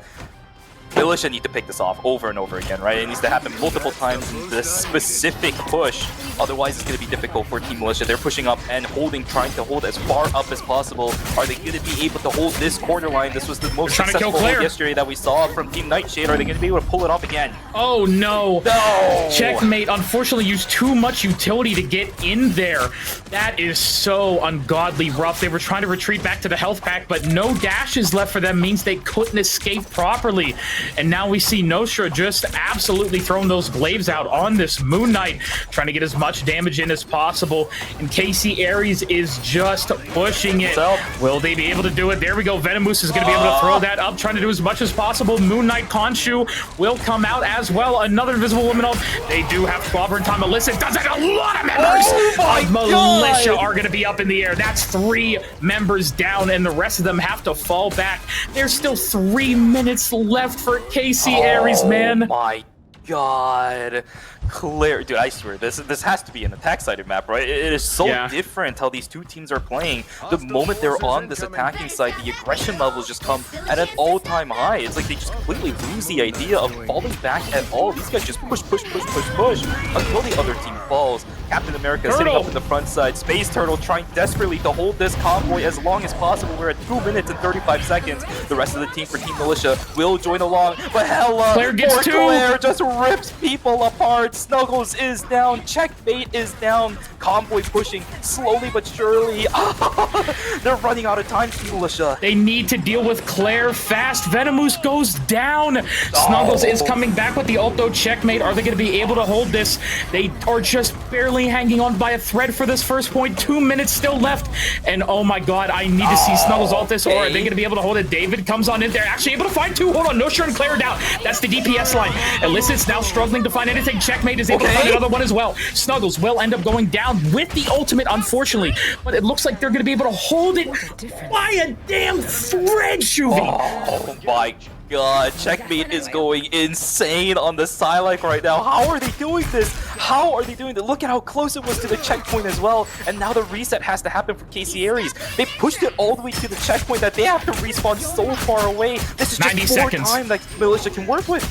90 seconds. Snuggles still has that cloak and dagger ult on the side of the defense. And now Alyssa's going a little deep right now as we get to our bird's eye view. There we go. They're going to be trying to stall a little bit of time. Both, actually 2 support ultimates going to be used. Venomous has the Invisible Woman if they decide to end up using that as well, but I'm sure they're trying to use it in a defensive way. Unfortunately, Big Boy goes down on the side of the defense. This is going to be a little bit rough, but so many members. I didn't even notice they switched over to 3 support, actually. That's kind of crazy. Now David's trying to fall back as well, just maybe stalled as much as possible. Gets on, but dies, unfortunately. 50 seconds on the clock, everybody. They need to get it halfway through. The clock is ticking. You might have to go to that new spawn room, my friend. Actually, they're going to be able to get out just in time. And Shuvi, with less than a minute, can Militia hang on? 30 meters to go, 30 meters to go, 30 meters is all they have to work with. Space Turtle holding up in the front side. Avengers assemble. He wants to hold the front line as much as possible. Need to stall this. Checkmate as well. Go. Punch it everywhere. But no, Claire's not able to find. No, but Claire's not able to barely find anything with that ult. Trying to do as much as possible. Checkmate actually as well wasn't able to find too much. All these ults are barely doing anything. Big Boy not able to, unfortunately, live there. The Luna will go down. Checkmate's now running in. Are they going to be able to take care of the Psylocke? 1 dash is used. David's trying to go in now. They're able to take down the Psylocke. Venomous does go down right as the ult runs out. It's overtime now. 12-second timers for everybody to be able to spawn. Checkmate in the back, trying to find anything that they can. They're trying to stall. Space Turtle and Snuggles both go down. David is just about down as well, and so many members lost. KCAyres with barely any time takes Midtown to 2-0 Militia. Wow, what a run. You know, oh my goodness. It was so close. This was one of the most nail-biter matches I have seen so far this entire weekend. And what a match between these two teams. And goodness gracious, the Team Militia try. Team KCAyres, they were just a little bit better in the push. Claire with a monstrous 40 final hits. Are you kidding me? Wow. Just an absolute monster there on that DPS. 52,000. Are you serious? 52,000 damage done, Shuvi. You can't even see me because the match lasted so long that the sun went down. I have to turn on my lights after The this. match lasted so long I lost my hair. That was crazy. You guys are gonna have to see this for at least a little bit because I'll turn my lights on as soon as we go to the analyst. But the match lasted so long that I saw the sun up there. Yeah. It went down. I can't even see it Me anymore. too. What? There's no on earth? sun, dude. It's gone. Wow. I'm What at a a game. loss. Yeah, wow. Let's take a look at that again at the healing. On the side of Militia, a combined over 100,000 healing from those 3 healers. Look at They that. tried. They tried so hard, and you can see the effort. It was Actually- monumental. Hold on, I need to add up those 3 numbers real fast. My apologies. I gotta whip out the calculator real fast. Hold on. I need to whip this out. 20,000? Give me 2 seconds. I gotta add. It's 18,012. They did a combined 120,085 damage. Wow. My God, man. Wow. That's a Listen, if stat. it literally wasn't for Claire and Nostra, that number of healing would have allowed Team Militia to fight against literally anybody, man. But no, it's just Claire and Nostra. What incredible plays coming out from these 2 players. The DPS being able to match up against those healing numbers. You know how much work they put into this match. Wow. That was just insanity, man. I have no words. I absolutely have no words. As I said, again, this is like the most nail-biter match we've had this entire weekend. And it wasn't even for just map 2. Map number 1 was also a nail-biter for every single one of those points. But, oh my goodness, the fact that we ended Midtown like this, I'm getting goosebumps. Really, I really am. You can't see it because you can't really see me anyways to begin with. I need a break from talking. I want to send it over to Sorali and Alug because I need these boys to talk for a minute because oh my God, I am parched. But gentlemen, take it away for us for a moment. Oh my God. Take a drink and take a break. Oh my God, what a game! What a game indeed. You guys may not have words, but thankfully we have notes. Look, I want to get your thoughts first because I have, in my opinion, 2 pivotal moments that really defined this game and why it took so long. The first thing I want to say is Militia really showed a lot of strength. Yes, again, a lot of areas of improvement because unfortunately the curse is still here. We're not going to a map 3, but what a back and forth match here. Midtown, Militia, KCAyres. Neither one wanted to give the edge. Neither one wants the fight to stop, but it had to stop at some point. And KCAyres came out on top despite the multiple strategies that Militia kept throwing out at their opponents. Like, Jesus, I can't even talk. That match was so insane. And like, yeah, Militia had 3 healers, over 120,000. Was that the math? I don't even. It was over 100,000. 120,000 healing. But KCAyres backline doing almost 100k themselves. Like, this really speaks volumes to both teams. The quality of talent on both teams, the strategy and the flexibility of Militia. It's just the raw talent that KCAyres has on its layoff. Wow. Absolutely. Now, here's one interesting statistic for all of you guys. If it felt like there was no break during KCAyres' first push, that is because they only had 2 deaths during their entire first push, and one of them came during that final point, that final fight. Up until that point, there had only been 1 death. That is how much they were able to force Militia on the back foot. How many times they had to constantly change their compositions, which the first pivotal point for this game is the moment that David went on Venom. I wanted to see it. Claire is drawing a lot of aggro from bans. There was a lack of save, but we're going to focus on the bans. The Widow being taken out for Claire, known Widow main. Rocket getting rid of the team up, can't play Punisher as effectively. No. With all this targeting, I think they found their answer with the Venom. They can take a little bit of pressure off of the ban next time they fight KCAyres, but people are going to be looking back at this VOD and seeing these cracks. They do not deal with dive as well, but a lot of teams aren't practiced in dive, so that might be something to work on in these coming weeks. The other thing is... Oh, go ahead. Go ahead. No, go ahead, because I'm going to be going into We're too polite point to 2. each other. Come on, man. You're on a roll. All right. The second pivotal point in this game is actually coming from Nostra. You might have saw during Militia's offense that they were just constantly pushing forward. They had found something that worked. The space on Cap, the David on Venom, how they were able to just dive in, get out, constantly live for hours and hours on end. Nostra switching over to Namor with the Luna Snow team up prevented them from being able to leave as many chokes as they wanted to. That slow was so effective at shutting them down. It also started dragging attention away from the DPS, having to deal with these octopus before that Cap with 100 HP or the Venom with 50 tried to make their great getaway for the third time in a row.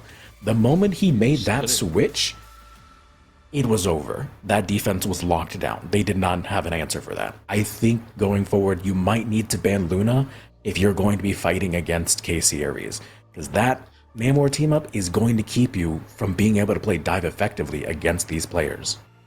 Yeah, KCAyres really was able to show off their pocket picks. And the biggest, honestly, I wish my ranked players, the people that I end up getting ranked with, learned how important these team ups are.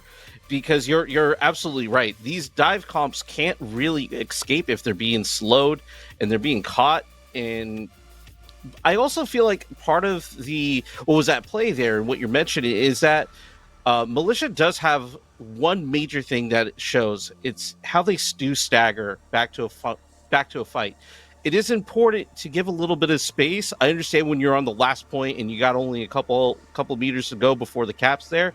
But when you're on that second point, you can give a little bit of space just to make sure your team's going all together. Because if those divers go too deep, they're not going to provide any value to the rest of the team.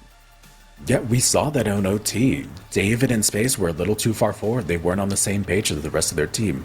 Personally, I think they should have left one DPS behind on Car, push forward with those supports, and they could have held at that choke at the top of that slope for the next half minute to a minute. They would have gotten like at least another 30 to 60 meters and had way more wiggle room to work with. It came down to the wire, and that might have just costed them the whole series. There was one part that really stood out, and I know we hype Claire a lot, but I really do want to highlight this one spot. When we had the double Hela ult, before we officially went 3-3, who was it? Snuggles? Correct me if I'm wrong. Claire went up. For Claire, for Claire Militia, for Militia, the Hela player was Venomous, not Snuggles. Venomous. Yes. So Venomous goes up, Hela goes up, or man, I can't even get my words right. I am so fried. Yeah, Claire, Venom, they go up at the same time. Venom try to focus the back line of KCAyres, but Claire said, no, I'm the only one allowed up here, and shot Venomous down, and was able to get a couple more kills on her way down from her ult. And I honestly think that was one of the key points that cost Militia a lot of time.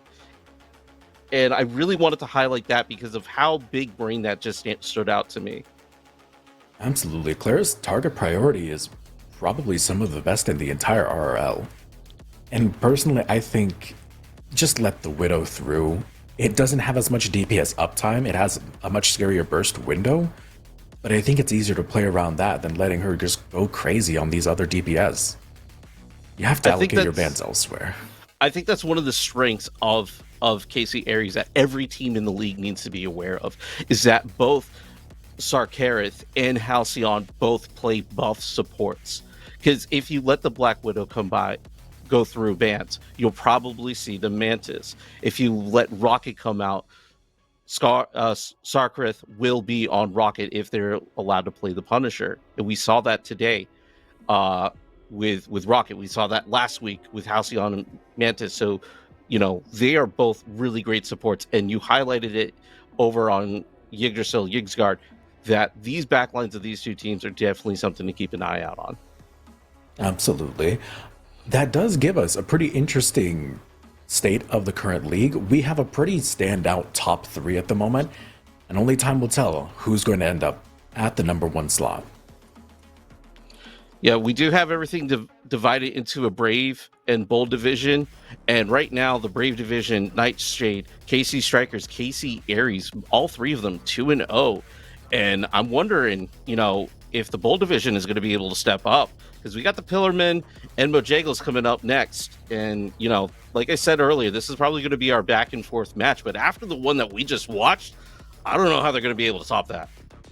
It's going to be a scrappy one for sure. I think I'm done with at least going through my notes. Do you have any closing thoughts to look before we send it back to I'm the throwing casters out my and book take our on that break? one, man.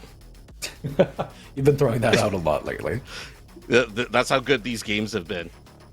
That's very fair. All right, let's send it back to our casters, get some closing words, and take a break before our next series. I don't know if there's any closing words that I even have. I guess these are the closing words, but wow. I think you and I are already completely drained after casting a match like that, because pretty much everything that we had when it comes to talking about what we saw and what the hell we witnessed was said during the games themselves. You guys heard how hyped we were. I had to take so many swigs of water after that one, man. My throat is already parched, and we still have yet another set to watch. So, oh my goodness. Yeah. Well, I think we are going to send it over on to our break for 10 minutes, guys, before we get started with our next set of games. Yeah, no, I'm done. My throat is done for right now. I need these 10 minutes. So yeah, we will see you guys back here very shortly. Hi guys, my name is Lovelier and I'm a content creator for Team Resilience. The best way to show off my resilience is with my favorite product, the Dear Person Behind Me hoodie. I love this hoodie so much, from the way that it fits to the color. My favorite thing about this hoodie is the message on the back. You never know what somebody is going through and you never know who's going to read it. So it means a lot to me that I could just spread a little bit of positivity just by wearing a hoodie. I wear this hoodie so much that it's not even white anymore. If you want to match me and get the same hoodie, you can use my code Lovelier at checkout. And don't forget, orders over $100 US is free on shipping.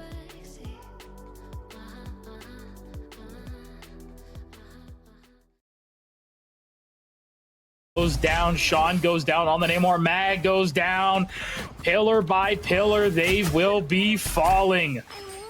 Yeah, it's going to be hard. Only 3 meters left. Sean's in the back right now. Needs that ult as quick as possible on the Psylocke. Sue ult goes out as well. Cap with the assemble going on in.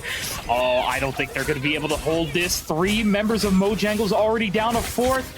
It's only... Oh, I'm sorry. Psylocke now. No. Oh, that at least is run it down to 3 seconds. Yeah. Honestly, after the dominant showing in the first point and the first convoy point after that, very strong for them to pull back for a whole almost 3.5, 4 minutes. To win this one. Rank difference between these two squads. The average rank on MoJangles is about platinum, while Militia is like Celestial, some Eternity players. They're putting up a good showing. Be hard. I'm curious to see these Groot walls. We do have one a little bit back. You know, if you don't know, Groot going to be able to get so much free health from a great wall like that. We have MoJangles walking on up. Magneto here taking a lot of damage. Has the bubble now. Forced to use it. Does not want to die here too early. Sean, actually, they're able to pick up 2 kills already onto the defense of Militia. Yeah, that's It's too going to take absolutely forever for massive. Groot No, to get yeah. that. I think they Okay. get first point off of that. Wow, this is exactly what I was just saying. Are they going to be able to take it easily? And they do. Oh, Space Turtle goes down there as well. Very unfortunate. They might have to pop an ult to be able to... Yeah, there we go.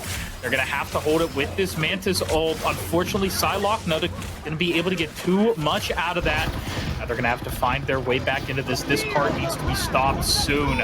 They do have a few ults on the side of MoJangles, but here's that Storm going on in left and right. Are they going to be able to get any kills with it? No, there's the Groot ult coming in as well. Sue pops hers.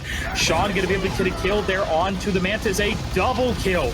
Now killing Storm as well. The defense is going down. This Psylocke is doing so much. Sean will eventually fall, but now Magneto able to kill. And look at this, the attack. They're just killing them one by one. What is happening now? This is insane. Militia now. We talked about MoJangles fighting their footing, and now guess what? They're going to have to do the same thing over here on Militia. Mag just about to go down, but a great shield by Sue into the bubble. Will be able to save him. There's the infinite ammo going out as well. They're trying to play this corner right now. The cover is so massive here. Who's going to be the first one to go down from either team? Amplifier out from the rocket. These walls are doing so much from the Groot, but already it's going to be a 2-for-1, 3-for-1. Is the defense? Can Militia do it? No, they're going to lose this. And I believe they're just about to have the same amount of time that Militia did when they were attacking 4 in almost 5 minutes to get this push. Trying to hold the cart here. 3 minutes. Oh, 4 minutes still left, basically. The Magneto ultimate is coming out, and we're about to have a Punisher ultimate as well. Yeah, there's one on the defense going down. Groot, what are we going to be doing here? Venomous, are we going to be getting one here soon? Punisher walks up maybe a little too far. Groot will be slept for a moment, but it's not going to... Oh, my God. Sean my goodness, he's does just so melting much. everyone. Is Militia going to be able to do much here? There's Giganto coming on. I'm sorry. Yeah, there it is. The big whale. Giganto gets it. But it just doesn't look to be enough. The defense is still just falling down here. The amount of healing Punisher is going to be getting healed, and this is not looking good for Militia Sorrel. And only 3 meters left, but 3 minutes for MoJangles to be able to push it this tiny bit away. Oh, they try and throw Groot out. Yeah, there's the Psylocke ult, and I believe Groot's going to go down with this. And just like that, oh, wait, Storm comes on in, but a great invisible woman ult to stall it. You can't step off of it, though. Oh, but that is unfortunate. Difference. Oh my God.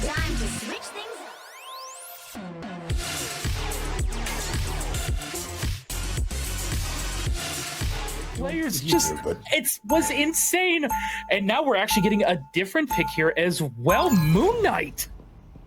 That was one of their support players. They're changing up their roles entirely at this point. I think they're shaking as much as we are at the moment, and they're just trying to claw back into this game. And this is insane here. They are just fully hunkering down with this Punisher, giving him everything, but unfortunately that will be it for right now. The bubble to put him down right now. There's the BRB station, which is a bit far forward for my liking, but of course it's going to be to get armor and everything. But are they going to be able to actually... They almost killed that group, but... Oh, Mantis going to be going down already, but BRB station able to get them back up very fast. But, oh, looks like they're actually just able to recreate the magic for 3 members of the defense. 4 members, 5? Let's make it the whole team. And... what is with this first they had to come out swinging, and they really did. Space went back to their main role, and they look like a whole new team once again. Wow. Just in case. Sean trying to push up with this Punisher ultimate. Are they going to be able to find anything? No. Storm able to get 3. There we go. That's exactly what you want to see. Sean goes in, but unfortunately will die. And this looks almost like exactly what happened the first time around for them. What is going on? This game is so scrappy. We're going to get about 2/3 of the way through this point before we get another fight. And they still have another 3 ultimates for this. Oh, they kill Pablo! Pablo! He goes down. They're able to stagger him so hard. But they stepped off of it for a while. Storm just goes down for free. What is happening? The moon haunts you as well. 4 kills! It's 4, 5. Oh my God. Khonshu rises. Oh my God, Surreal. They push it all the way through the second point. Like they need to use this. Might be over. Oh no! They need to use the ults now. They have the combo. They can still win this fight. It just takes one good Groot ultimate. Oh. And oh, unfortunately, the Groot ult didn't hit too much. But don't get off the point. Don't C9 it. Don't C9. Please don't do it. Don't do it. Oh no, this is so rough. They're staying on it. The rest of the team can come back. Snuggles is back. Are they going to be... oh, no. Sue goes down. They do have Jeff, who's going to be back up, and this is going to be so much healing if they're able to do it properly. But unfortunately, Groot will go down. But I think this is... gone. Yeah. That is going to be it. But still, what a push. Blue point 2 is insane amount of work for a minute. Base is pulling out the hero Rolodex. They were playing Captain America first, then they were on the Mantis, and then they were on Jeff for OT, and now they're on Loki. What can't they do? If they perform on this, it's unquestionable that they are one of the standout players for this set. Yeah, I want to see it. I really want to see them go crazy here. 3.5 minutes, though, is what they have to work with here. Oh, my goodness. Well, let's see now how they are going to hold this. They're giving up a little bit of space, which is understandable. That VRB, they're going to have to replace that, as you just saw. Storm not dying just yet. They're all trying to come down to that first point and oh my goodness. Yeah, this is Sue who almost died? Yeah, no. Oh god, that was so close there. Punisher could be off the turret. Taking a little bit longer for them to get through this choke. This Loki putting in so much work though. Absolutely love this pick. This is going great. Snuggles actually able to find a pick. There we go. Now they're going to be walking with it. They have to back up. MoJangles has to back. That was their only tank. They can't give ult charge for free. Yeah, no, they can't do it just yet. Checkmate dies. Yeah. This might be it. Yeah, checkmate. Snuggles has a counter ultimate, but there's... Are they going to be able to get it in is the question. Punisher will end up going down, but they need to refocus onto point. You need to throw it out if they're going to be able to. Health pack right there. They will be grabbing it at 2 seconds on the Onk is what I know they're waiting for. And now here we go. I'm waiting for the moon haunts you. There it is. Who are we going to see die from it? Snuggles takes down aim assist Aaron. And there is the Invisible Woman ult as well coming out. Wonderful copy from the Loki. There's the ult from the Psylocke as well. It's going to be able to take out some clones. Does end up kills. She gets her ultimate. Right before she gets her ult. But here we go. Checkmate does have that Storm ult. Is it going to be able to kill anything? No. What are they looking for here? Very good lamp. Checkmate does go down. Are they going to be able to kill anything with this, though? Loki maybe looking for anything. Magneto in the air. Waiting for the dunk. What are we going to see? Does end up taking down Groot. Space Turtle as well as going down. Monstro comes out. The whale does find nothing, and they take the first point. 70 seconds left on the clock, Sorrel. I didn't even realize they stood off the point. Oh my god, we have a match on our hands. Oh, this Moon Knight, yeah, they're going to have it so soon. 80%, we just saw it at 60%. It's already at 80, 84, 85. Here we go. They're going to keep building it up. This Punisher just going to be walking forward. Yeah, I was going to say they're going to be walking it down, but it's just one good combo in a moment is going to be enough. One good combo is all they need, but Snuggles dies! But Snuggles is dead. No, that is so unfortunate. Up top, he was looking for anything. Hello, everybody, once again, and welcome back to the RRL Week 2, Day 2. I am still, of course, Vixarius, joined, I believe, there. Yep, right over there, by the one and the only Shuvi Senpai. I believe that's his name. I don't know. I just found this guy on the street the other day. But everybody, welcome on back. Hope your break was lovely, and hopefully nobody heard me in between the ads this time. But another fantastic day of games so far. And Shuvi, are you looking forward to the next series, my boy? Yeah, 100%. We're running it back for the two maps that we have been seeing pretty much this all weekend. MoJangles as well as the Pillarmen are going to be joining us this time around for the Royal Palace. Hopefully also, by the way, Hall of Jolly, all right? Midtown will obviously be coming in. We just saw that map, but that'll come after Royal Palace. We got to go through the 3 rotations again. Hopefully 3 rotations, not just 2. Hopefully. But yes, I am very much so excited. MoJangles and Pillarmen, 2 fantastically named teams, I have to say. Big JoJo watcher over here, so absolutely love the Pillarmen. You know, big shout out to whoever on that team came up with the name. Don't know if it was more of a group consensus or just like a one-person thing, but, you know, looking out for you. Big respect. Big fan. Love it. Got to get the Joestar tattoo on my neck one day. But for right now, I don't believe I have much to say about this, so how about we send it over to our lovely boys there on the analyst desk. Gentlemen, tell me what's going on over there. Hey, thank you so much, Shuvi and Vix. We are in for quite the game. What are your thoughts, Look? Because there's a couple of things I want to nail out before we get into this match, because everybody's waiting. Yeah, I'm really looking forward to this one. We've definitely been talking about this one. We really feel like it's going to be one of our scrappiest matches of the RRL altogether. Just these teams just throwing down back and forth. And, you know, even though we just had a powerhouse of a game, like this one's going to be messy by comparison. And I'm not trying to downplay the teams, but I know some of the players on both teams, and they're both very passionate. So I'm looking forward to seeing them clash. Likewise, we do have a couple of players switching in and out for MoJangles. Sean Rose, who we saw last week with that stellar Psylocke performance, is unfortunately not going to be here, but It's Gibby is coming back to the team. which I means took that they're notes. actually. Oh, you took notes? Let me hear the Yeah, on notes. Sean Rose. Like, I'm just like, I'm upset. yeah, We're not going it's to see just- that Psylocke stand out. He was a temporary player. It's unfortunate. I wanted to see him again too, but it is what it is. They do have a dedicated DPS player on their lineup now, which is one of the things that I was worried about. Yeah, honestly, I'm looking forward to seeing Leo. Like, we gotta go. I gotta call out the classics. Leo in the scrims. If you've been following us since the very beginning of the RRL, he's his Iron Man play. It's the one with all the marketing. So I'm happy to see him here. I'm happy to see my boy Gibby. I don't want to shout out just MoJangles. The Pillarmen, Ashes. Even though they had a very rough go of it last week, they're honestly the stalwart player that I'm looking out for over on the Pillarmen. Oh, wait, sorry. Which player are you looking forward to? I was Ashes in looking over the HD. stats. Oh, okay, so we're looking at the same stats that, yeah.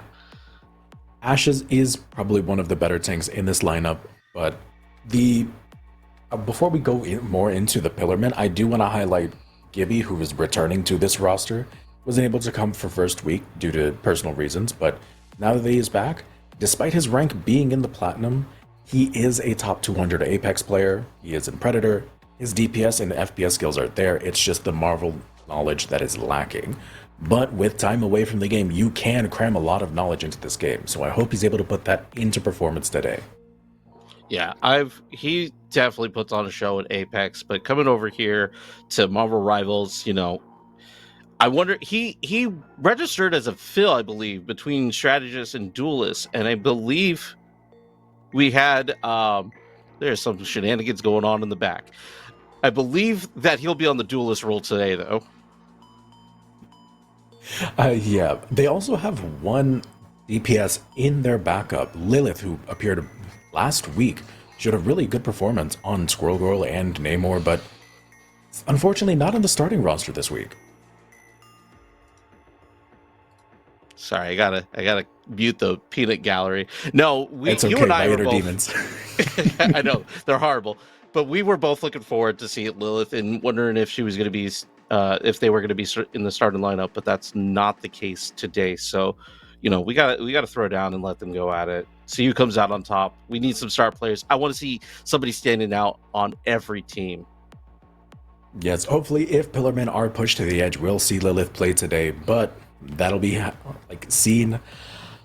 I do think this is going to be our messiest game of the entire week. Not even just this entire week, but next week and the week after as well. These teams, I personally rank them a little lower on the standings, and I think they're going to be very scrappy and trying to fight for every positioning that they can get. Yep.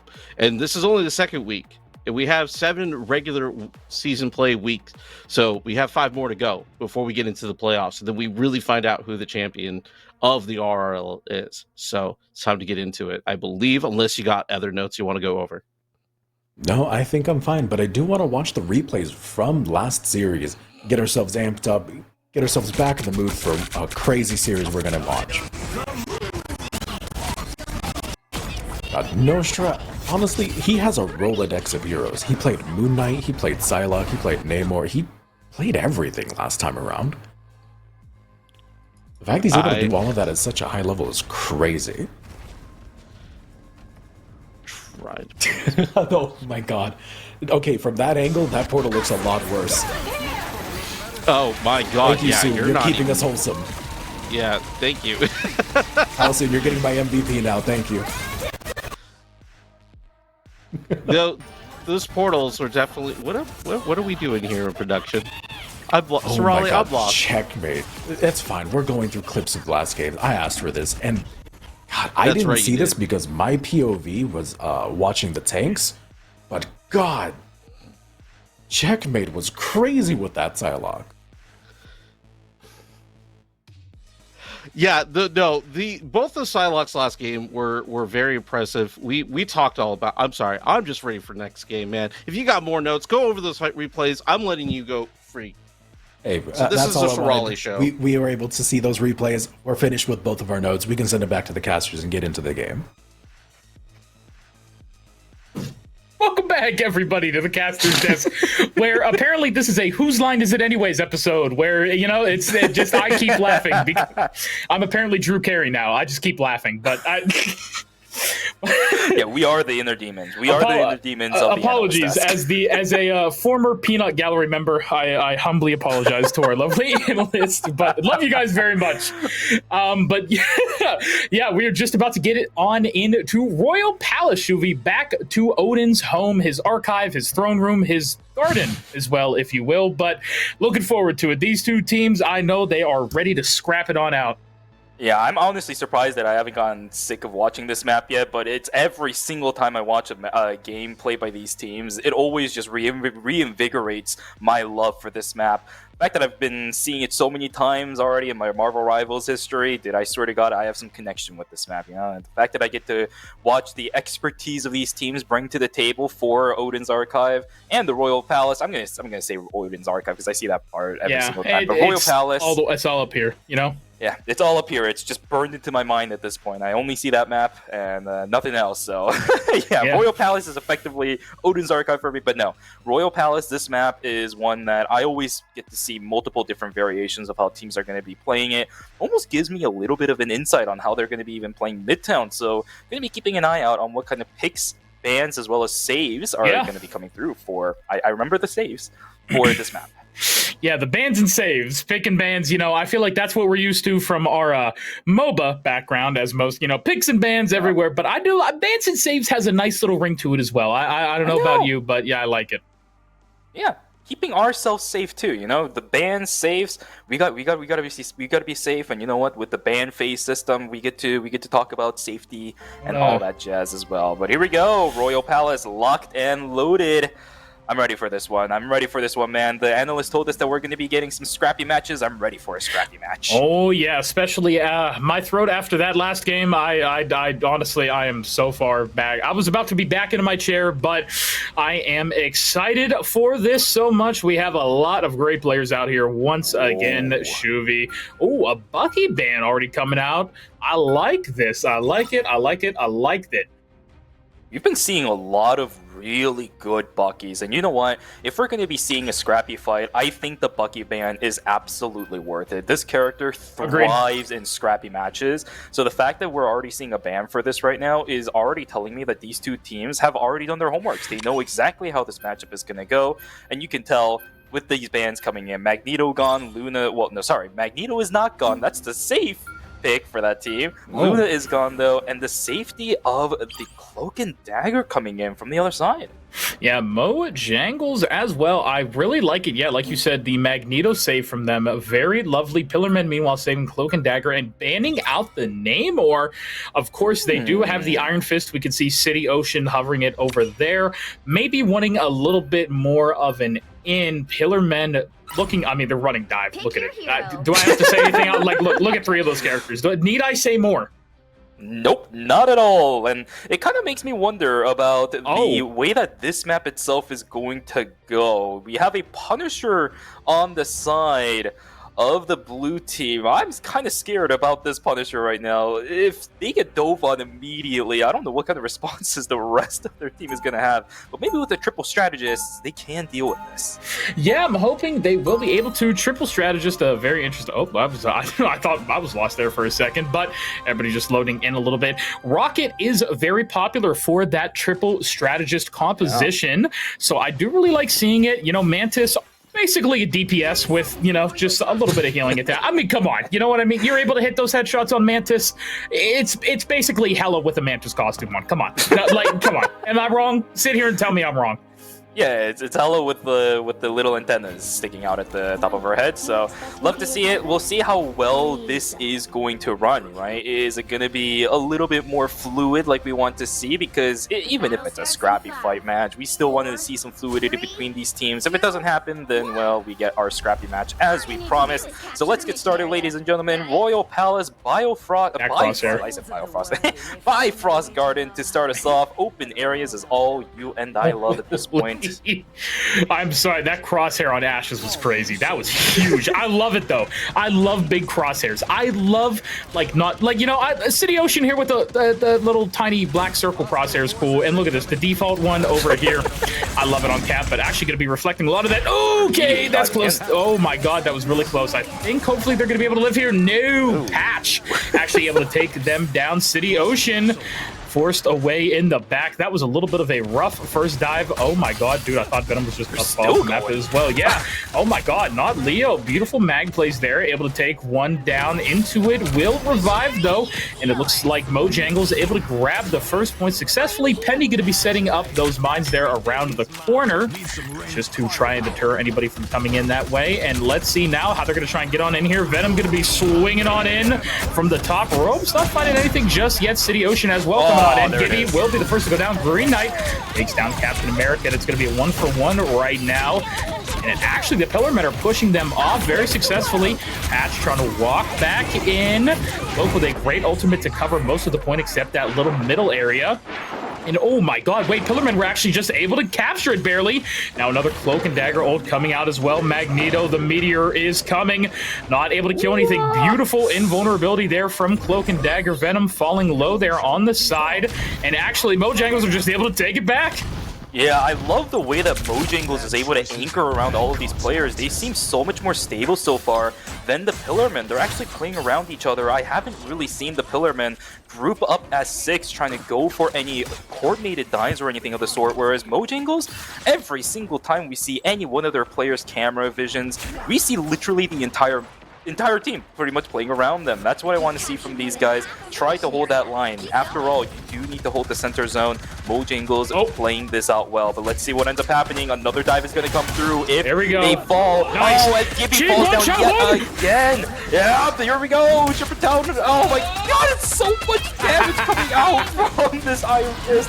Oh, goodness gracious. The dive is going beautifully for this team right now. Is it they still haven't controlled the zone yet? Right, that's the problem. No way. They did get control of the zone. What the heck did they do that? I didn't even notice. Wait, yeah, MoJangles got a logo. Gibby actually is able to pick up 3 onto the Pillarmen. And oh my god, Ash is just going to be in the corner over there. Unfortunately, has to just... Oh god, they are going to chase that Venom down. Oh no, this is not going to be good. If Ashes gets staggered way too much, oh, there is a successful swing out, thank goodness. And a little bit of charge there. Oh, I do see the Cloak and Dagger, those gangster skins, actually. I love that so much, the old style gangster skins. And now look at this, going to be hopping on in City Ocean, trying to find anything on the Iron Fist. Going to head onto the rocket. Now, this is very hard. Yeah, that is going to be rough. MoJangles do lose their Venom indeed. Gibby going to be falling as well to Large Wet. City Ocean gets one. Kind gets one as well. Lord, they are going crazy. The Pillarmen are going to be able to take it in OT. I mean, this is exactly what you need to see as the Pillarmen, right? The moment they get a dive onto somebody, if they don't start massively pulling away victories the moment the fight begins, everything's going to start falling apart. And in the fight like this, we saw it. 3 people falling down at once for Team MoJangles. Pillarmen, can they pull it off even more? 99% to 29. They're slowly building that gate back up, and you can see the Iron Fist hanging around the backside. But oh no! Kind getting sniped down by the members of MoJangles, and now they're going to slowly start pushing in. I don't know if the Iron Fist is going to be able to single-handedly hold this. 67% on the ultimate for the Iron Fist. 33. It's way too long before they can buy some time. Oh my god, and the damage from MoJangles is way too much. They're going to slowly but surely push themselves in. I don't know what kind of leniency Team Pillarmen have left. I don't know if they're even going to be able to get back onto the point at all. Moon Knight tries to find anything, but it doesn't look like it will come out successfully. They're trying to hold it. Yeah, Gibby just with so much damage. The healing onto Moon Knight not going to be enough at the moment. OT's barely hanging on. Ashes is going to go down as well. And MoJangles takes the Bifrost Garden for themselves. The anchoring from MoJangles is way too good, man. And once they get control of the zone, it is so difficult to pry it away from them. The Pillarmen falling down in map location 1.1, taken away by Team MoJangles. They just need to look for one more now. Will go away with a set point of 1-0 if they do. Those wonderful plays over there. The only big criticism I will say that I have so far was about Ash's Venom. I feel like they were oh wait, hold on, they're hitting it. Hold on, they're hitting it. Get jiggy. Sorrel knows it. I need to see that cloak and dagger. Where? Yeah. Oh yeah. Come on, get jiggy with it. I love that so much. I've been doing that so much lately on them. But back to what I was saying, Ash's Venom. The only problem is I feel like they were using their swing as an engage too much. They weren't using that wall climb too much, which is one of the best parts about Venom. Crawling up the wall, trying to get onto their backline, diving and swinging out. It felt like sometimes they were just a little bit too deep without their swing, and I think that's what caused a few of their deaths. But now they're going to be on the Groot, actually. A big change up into it on the Loki as well. Kind staying on the Moon Knight. City Ocean still on the Iron Fist as well for Pillarman. Yeah, the advantage for now at the beginning of this is probably going to go into the hands of Team MoJangles. Their ultimates are already available. Here we go. Jupiter Town Hall trying to get the early damage in, trying to push away the members of Team MoJangles. No, they did right click. Gets locked. No block.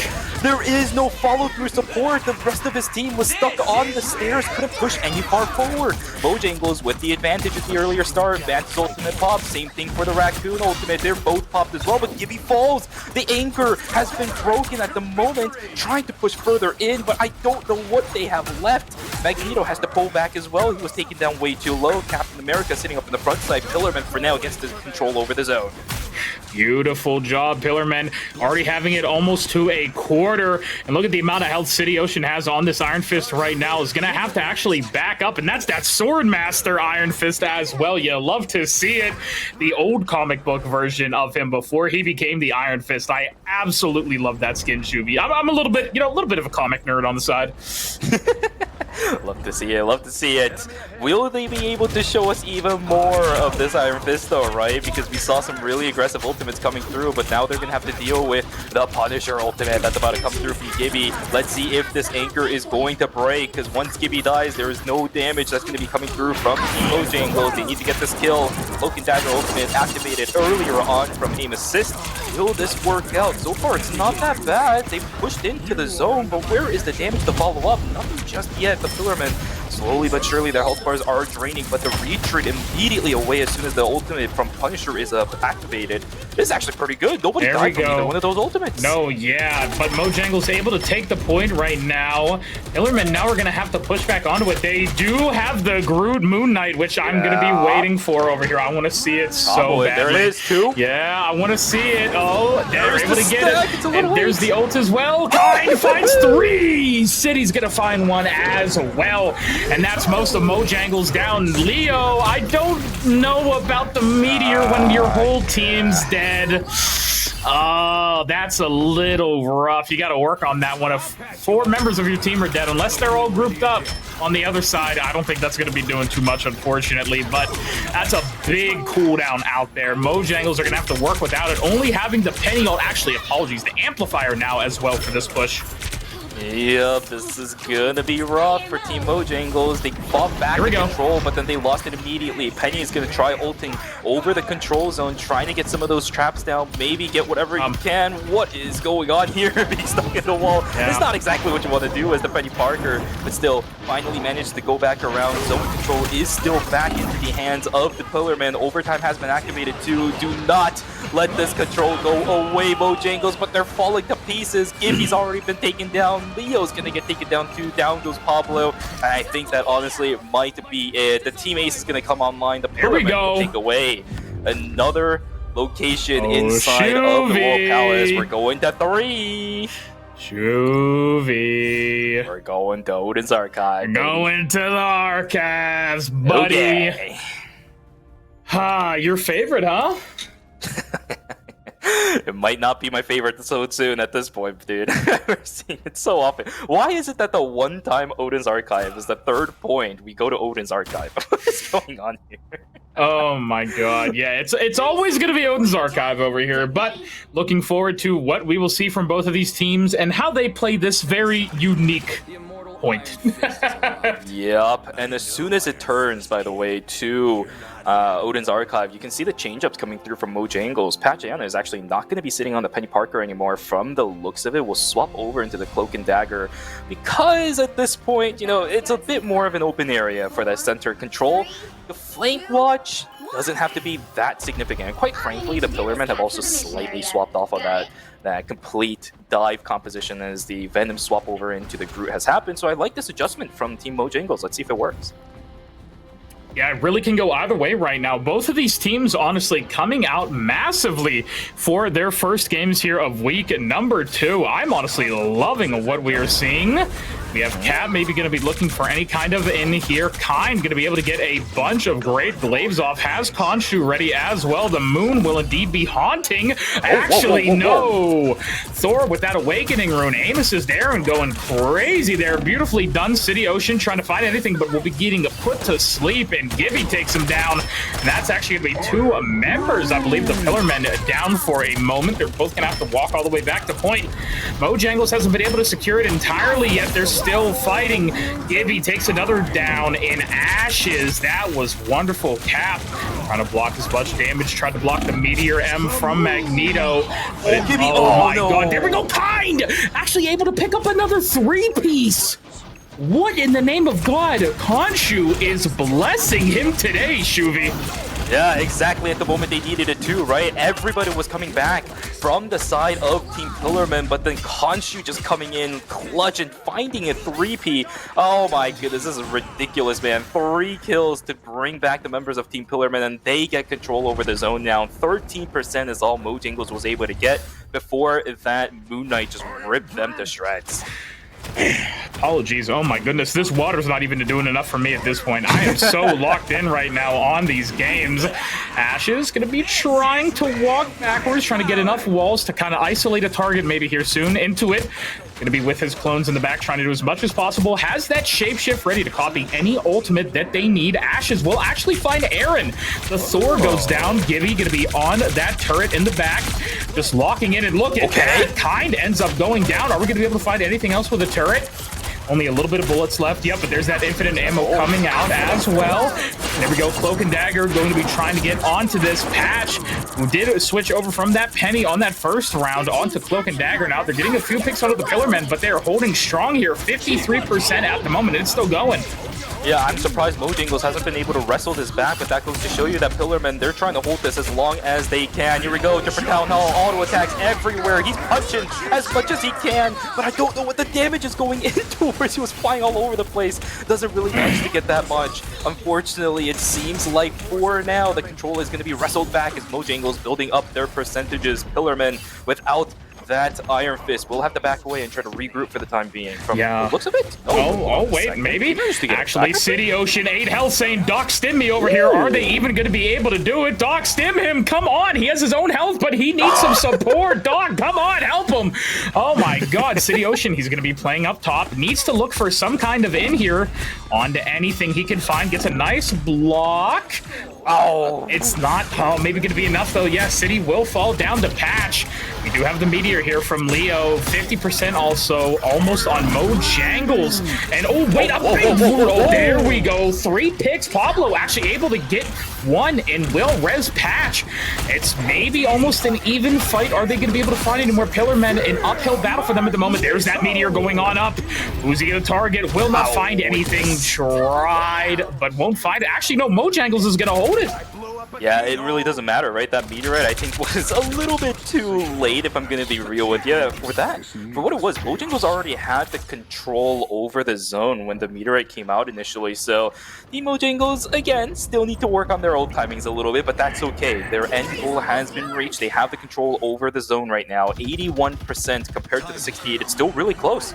Right, Team Pillarmen have 1 final push they can go for. If they wrestle this back, it might be a little bit difficult for MoJangles to get the control. We're gonna have the Cloak and Dagger ultimate to start the fight off. Khonshu ultimate is available too. Will Kind be able to just rip these teammates of MoJangles to shreds? It's been called. Everybody pulled back in. 1, 2, 3. No one's losing any HP. Ultimate from the Khonshu. Not really going to be working out this time. The blessing ain't there. Yeah, and the Pillarmen are trying to get anything they can here. They're looking for any picks.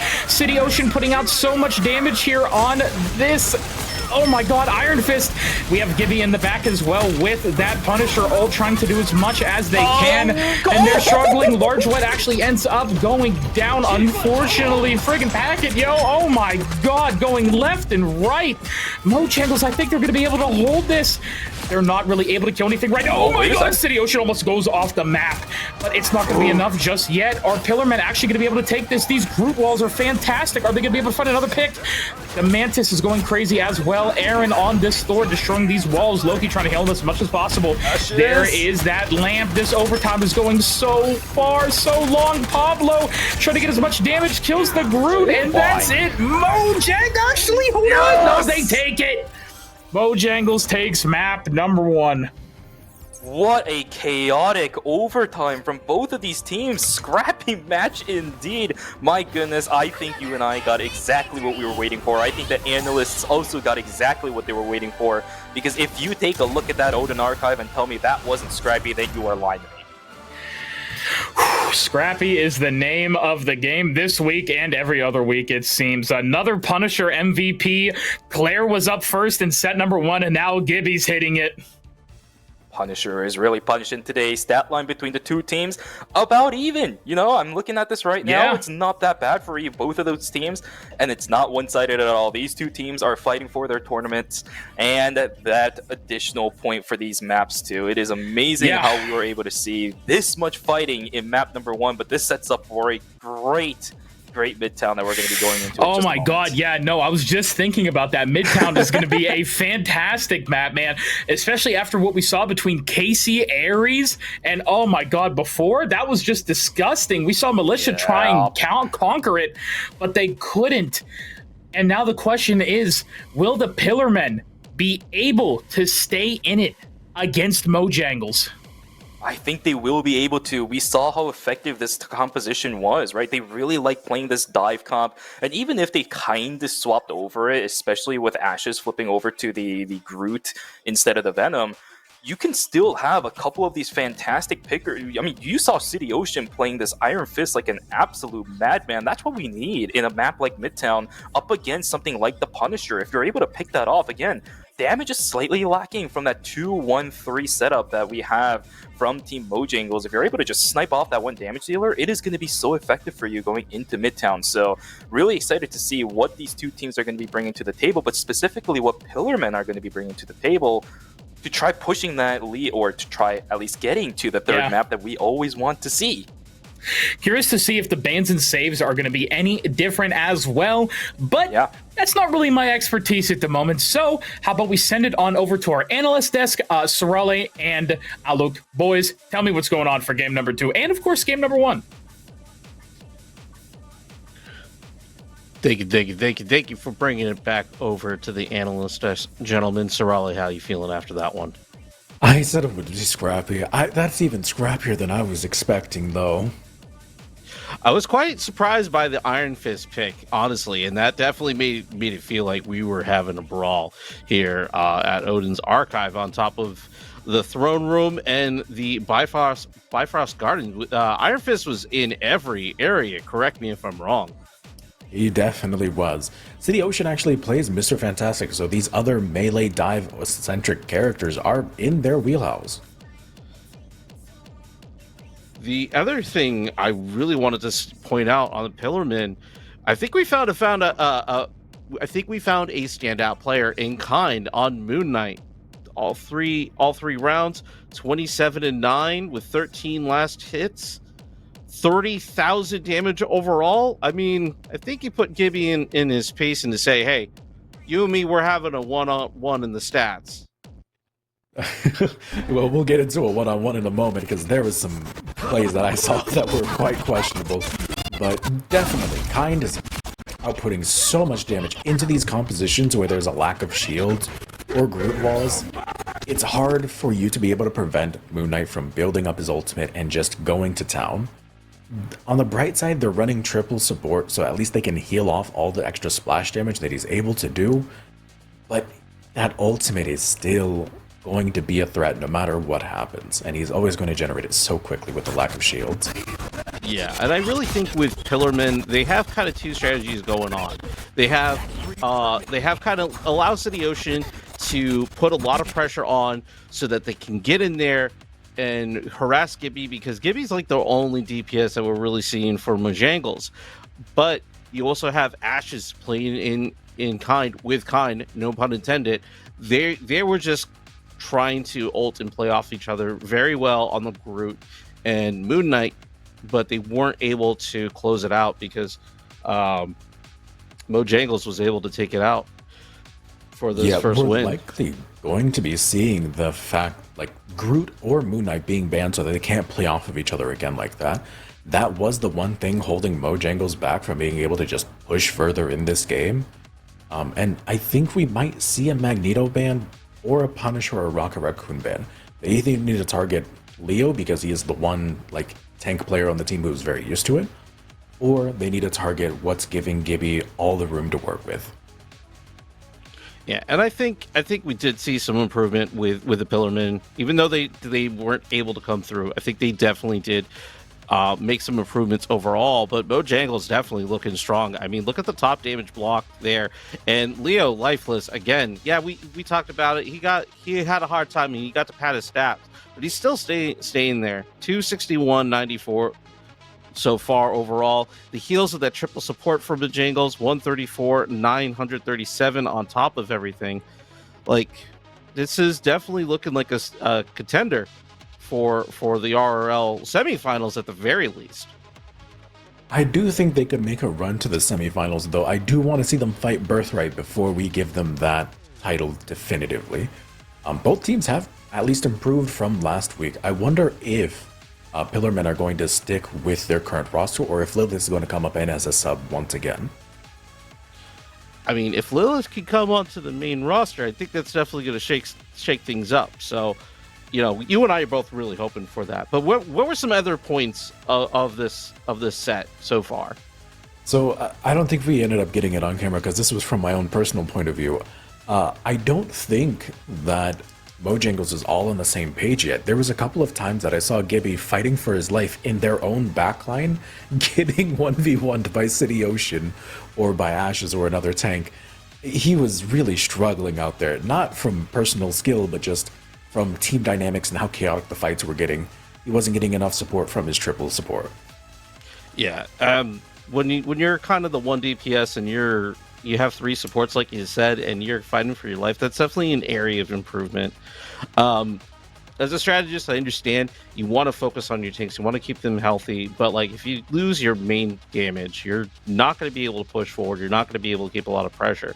I do like, though, for Odin's Archive, aim assist Aaron switch over to Thor, which did allow more pressure and more damage to give him out, because geez, as a Thor main, I know that those runes they hurt.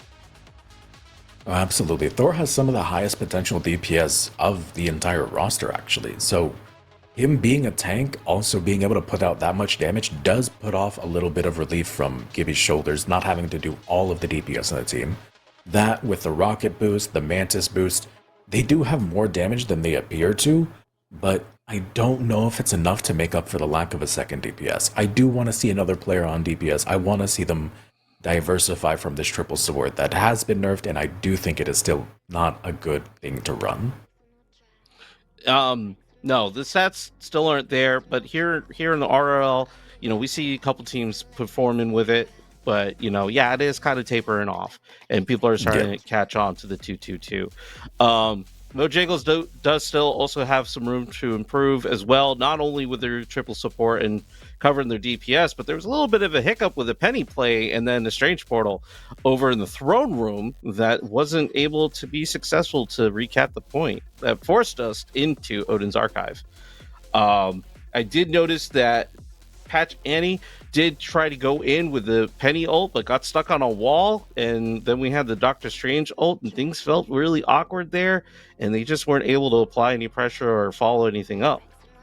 Yeah, so from the research that I was able to do into Patch, they are a support player, so I'm thinking they're trying to be more flexible to give more room for their team to be able to do other roles, because this roster for MoJangles actually has a lot of support players. They're lacking a little bit on the tank and DPS side, so that's probably what they're working on at the moment, just trying to find their ground for being able to spread into those other roles. Yep. And if you need to expand, definitely take the time to practice that. You play with your teammates, and also just a shout out to TR a little bit. The Team Resilient Discord is always open, and there's always somebody down to play with you. So if you need some practice and maybe a little bit of feedback, come on, join the Discord. Join the Discord indeed. Follow the socials. Follow the stream if you guys are liking the action. I'm out of notes to talk about this one. I'm ready to go for the next one, brother. I am as well, but the lobby is unfortunately having a little bit of an issue, so it might take a little bit longer. Let's send it over to the casters while we figure this out. Well, welcome back on over to the caster's desk, everybody. Shuvy, man, I am just... Oh God, I don't even know what to say anymore. I feel like I'm out of words myself. Those two are out of words, but I feel like we are over here as well. This next game, it's... Please, God, give me game 3, man. Please, God, give me a game 3, man. I'm on my knees begging for it, dude. Give me a game 3. I think the chances might be there. From what we've seen so far throughout the course of the weekend, a lot of these scrappy fights do tend to happen in Midtown just because, obviously, with the convoy moving around, you have different fighting locations over and over again.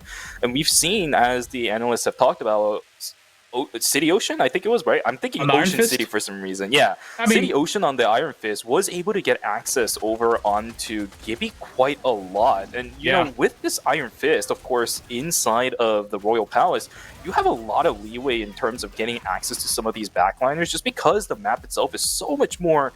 I don't know, spacious than anything else, that you have multiple different directions of getting access. But in Midtown, it's a little bit more different because you have these tighter corridors that you can go through. So if City Ocean plays something similar to the Iron Fist, maybe even the Iron Fist again, I want to see these backline jumps as much as possible. That's what I'm really excited about when it comes to the Pillarmen. If they can get something like that going again, I think Midtown is going to go really, really well in their favor. Yeah, no, I agree as well. And we went over it a little bit yesterday, you and me, but the flanking routes on that map are just honestly wonderful. I've been a big fan of them. Coming out of the attacker spawn, you have the little diner with the upstairs area on the right. You have, I don't even know, my apologies. I didn't know my hand went that far over, India. Let me bring it back over. Like, can I? You know what? Actually, let me touch it a little bit over there. But yeah, no, I'm honestly, I would love to see it again. I would love to see another try at the Iron Fist. It felt like there was a little bit of, overextending sometimes, but that's okay. It can be fixed. I think City Ocean, there was a lot of promise there for the rest of the Pillarmen as well. And hopefully, they're able to bring it back here against MoJangles and we get that game number 3. Yeah, and sometimes when you're playing something like the Iron Fist, that overextending, it just gives me a little bit of boosted confidence. That's why I love watching players like City Ocean playing the Iron Fist, because they do have the confidence of just bringing it to the back line. And something that I do also potentially might want to see, although it's probably not going to happen realistically speaking, we saw a hover on the Black Panther in our first set that we watched in Midtown. So if we get to see something like that too, Black Panther is also someone that can kind of creep around these corners and look for flanks. So there's a lot of opportunities that we can watch. There's a lot of opportunities that we can see with Team MoJangles trying to find solutions to the dive back from Pillarmen. Well, let's find out what happens, because we are now going to be getting into map number 2 back on Midtown in that Empire of Eternal Night. Let's see what they're going to be doing, Shuvy. Yep, we got Dracula again, my friend. Yeah, back to Dracula. And Moon Knight, the big thing about Dracula, he owes Moon Knight money. I can't believe it. That is true. Yeah, I was going to say. If Klein decides to play the Moon Knight again, maybe he'll be repaid. I was going to say, he's going to have to go look for that money, man. I hope he finds it. But, speaking of all this, I know we're a little bit almost halfway through season 1.5 of Rivals. I am so looking forward to season 2. I hope Blade is coming. Emma Frost as well. I believe for any comic fans, we're going to be going to the Hellfire Gala, one of my favorite X-Men runs. It's so good. I am so excited. Going to be great skins. Very, formal attire. Very cool formal attire is what I'm hoping for next season. But here we go. Already we have a Pillarmen going to be banning Bucky with Luna banned again. It looks to be about the same. Yeah, it's the exact same ban and safe picks so far. Although, Yeah. we haven't seen the safes just yet. There is the Punisher. Okay, so we're gonna see Gibby most likely back on this Punisher. Might actually be a response to that Bucky ban, right? Because every single time we've been seeing these pick phases so far, as well as the hover picks, Gibby has been opting for that Bucky, but immediately banned out from the opposite side. So the Punisher being save, I mean, you know exactly what the plan is for Team MoJangles. They have a concrete idea. If the Bucky is going to be banned, we're going to put Gibby on the Punisher, and most likely we'll see that 2-1-3 again. I was going to say, we do have the Magneto actually banned for Pillarmen, which is making complete sense as well. Magneto being one of the only things that can take support ultimates out of the game. That Meteor is so impactful. The only other things I can think of off the top of my head, the Iron Man, the Pulse, of course. Oh God, I'm trying to think. There was one more, and I know Sorelli's probably beating me in the back of the head right now because I'm forgetting everything. But either way, Magneto obviously the most popular counter to taking out a lot of these support ultimates, but it's going to be out of the game entirely. And then Moon Knight banned away as well.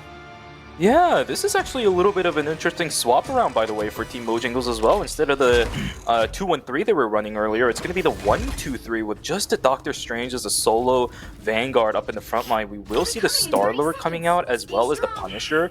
In response, Kind is also going to swap over onto the Punisher as well. I saw them hovering the Hela. Kind of wanted to see it after what we saw in the first set, but I am okay with this Punisher mirror matchup.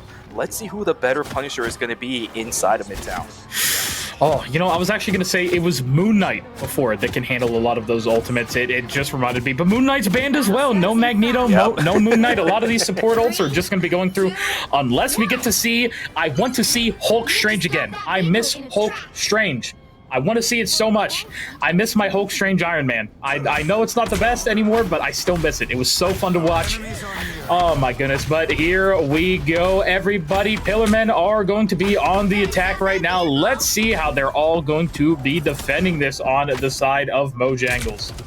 Yeah, Doctor Strange is trying to hold the front line by themselves, obviously as the only Vanguard on this team, but it allows the rest of the team to just slowly push on forward. Now, it's not going to be a dive-heavy comp from the looks of it, at least at the start. Oh, never mind. Wait a second. They have swapped up all of their characters. Look at this. We have a Thor, we have a Captain America, and the Iron Fist. This is going to be a dive-heavy comp. When are they going to pull the trigger? The Pillarmen, they have already pushed this convoy up 60 meters. They've actually gotten a pretty stable push on this. Yeah. And as we start turning the corner around the ambulance, I think this is where the trigger has to be pulled. And the Thor opting to go in. No, he's just going to pull back a little bit. Infinite no one's ammo. pulling the trigger just yet.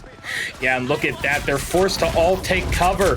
Punisher having that infinite ammo. Look at that. Is able to take out Kind. City Ocean, meanwhile, actually going to be taking out Patch, who's on the Star-Lord. Going to be now with the shotgun. Going to be looking for anything. Maybe going to ult here soon if things, get a little too hazy. I'm just waiting. What are we going to see? There is the ultimate from Cloak and Dagger. Are we going to wait for that to run out? That's great, honestly, that the support ult is out. Green Knight as well going to be popping it, trying to keep their team totally alive as they are just here trying to defend as much as possible. Aim assist also having that Visible Woman ult as well, but the first one's going to be going out from Intuit on the attack. Whoa. No. Oh my God. Gibby and the rest of MoJangles are going to be falling down. Pablo about to get taken down on that Rocket Raccoon. And now it's only 2 members left of MoJangles to defend this, and I believe the Pillarmen are going to be taking the first point. Yeah, and Gibby already used the ultimate too. Died in the middle of it. That is not what you want to see as the Punisher, but a great push from Team Pillarmen. As I said, eventually they're going to have to pull the trigger, and indeed they did. The moment that ambulance has turned the corner, it's over, right? Everybody from the Pillarmen just pulls the trigger. All of them go in at once. It's too much for the side of the MoJangles to hold. They're going to have to do it again. This time around, here we go. Jumper Town Hall being activated from City Ocean. Can they get this push over to the second checkpoint? We got the kills, and the punches have come online. It's going to be a smooth push until the second checkpoint from the looks of it. Yeah, it's looking like it. They haven't gotten it too far yet, but oh yeah, Ambazar on that cap. Going to be getting a kill there. Has to block a little bit of that while the heals come on in for him. It looks like the entire team is pushing on up. They're keeping one on the payload just to get it to move faster. But oh my goodness, what a great second point for them so far. Yeah, this is a really fast push too. 3 minutes and 40 seconds on the timer. There is a lot of time for Team Pillarman to work around, and MoJangles wants to deny this. That's why they're trying to hold this little corridor as much as possible. But we do have the Thor ultimate available for Ashes. When are they going to pull the trigger? Oh my god, here we go. We have ultimates activated for the Captain America Avengers have assembled. He's trying to push as much as possible as he can. It will end. The Thor ult comes online too. There is the Invisible Woman ultimate in response. City Ocean's going to be the first one to fall. That's going to be the Thor falling down too, and the response from MoJangles is perfect. Yeah, that is wonderful. They're just barely holding on. Kind, trying to do whatever they can for the Pillarmen. Has to take out the Strange shield first. Yeah, nope, that's a classic. Strange always going up in the air to just take as much damage as they can against that Hela ult. Now they're all trying to back up as much as possible. Although, oh my god, actually so close. Yeah, Kind will end up falling. I was going to say are MoJangles overextending, but no, they also take out into it. The Pillarmen are going to be forced all the way back.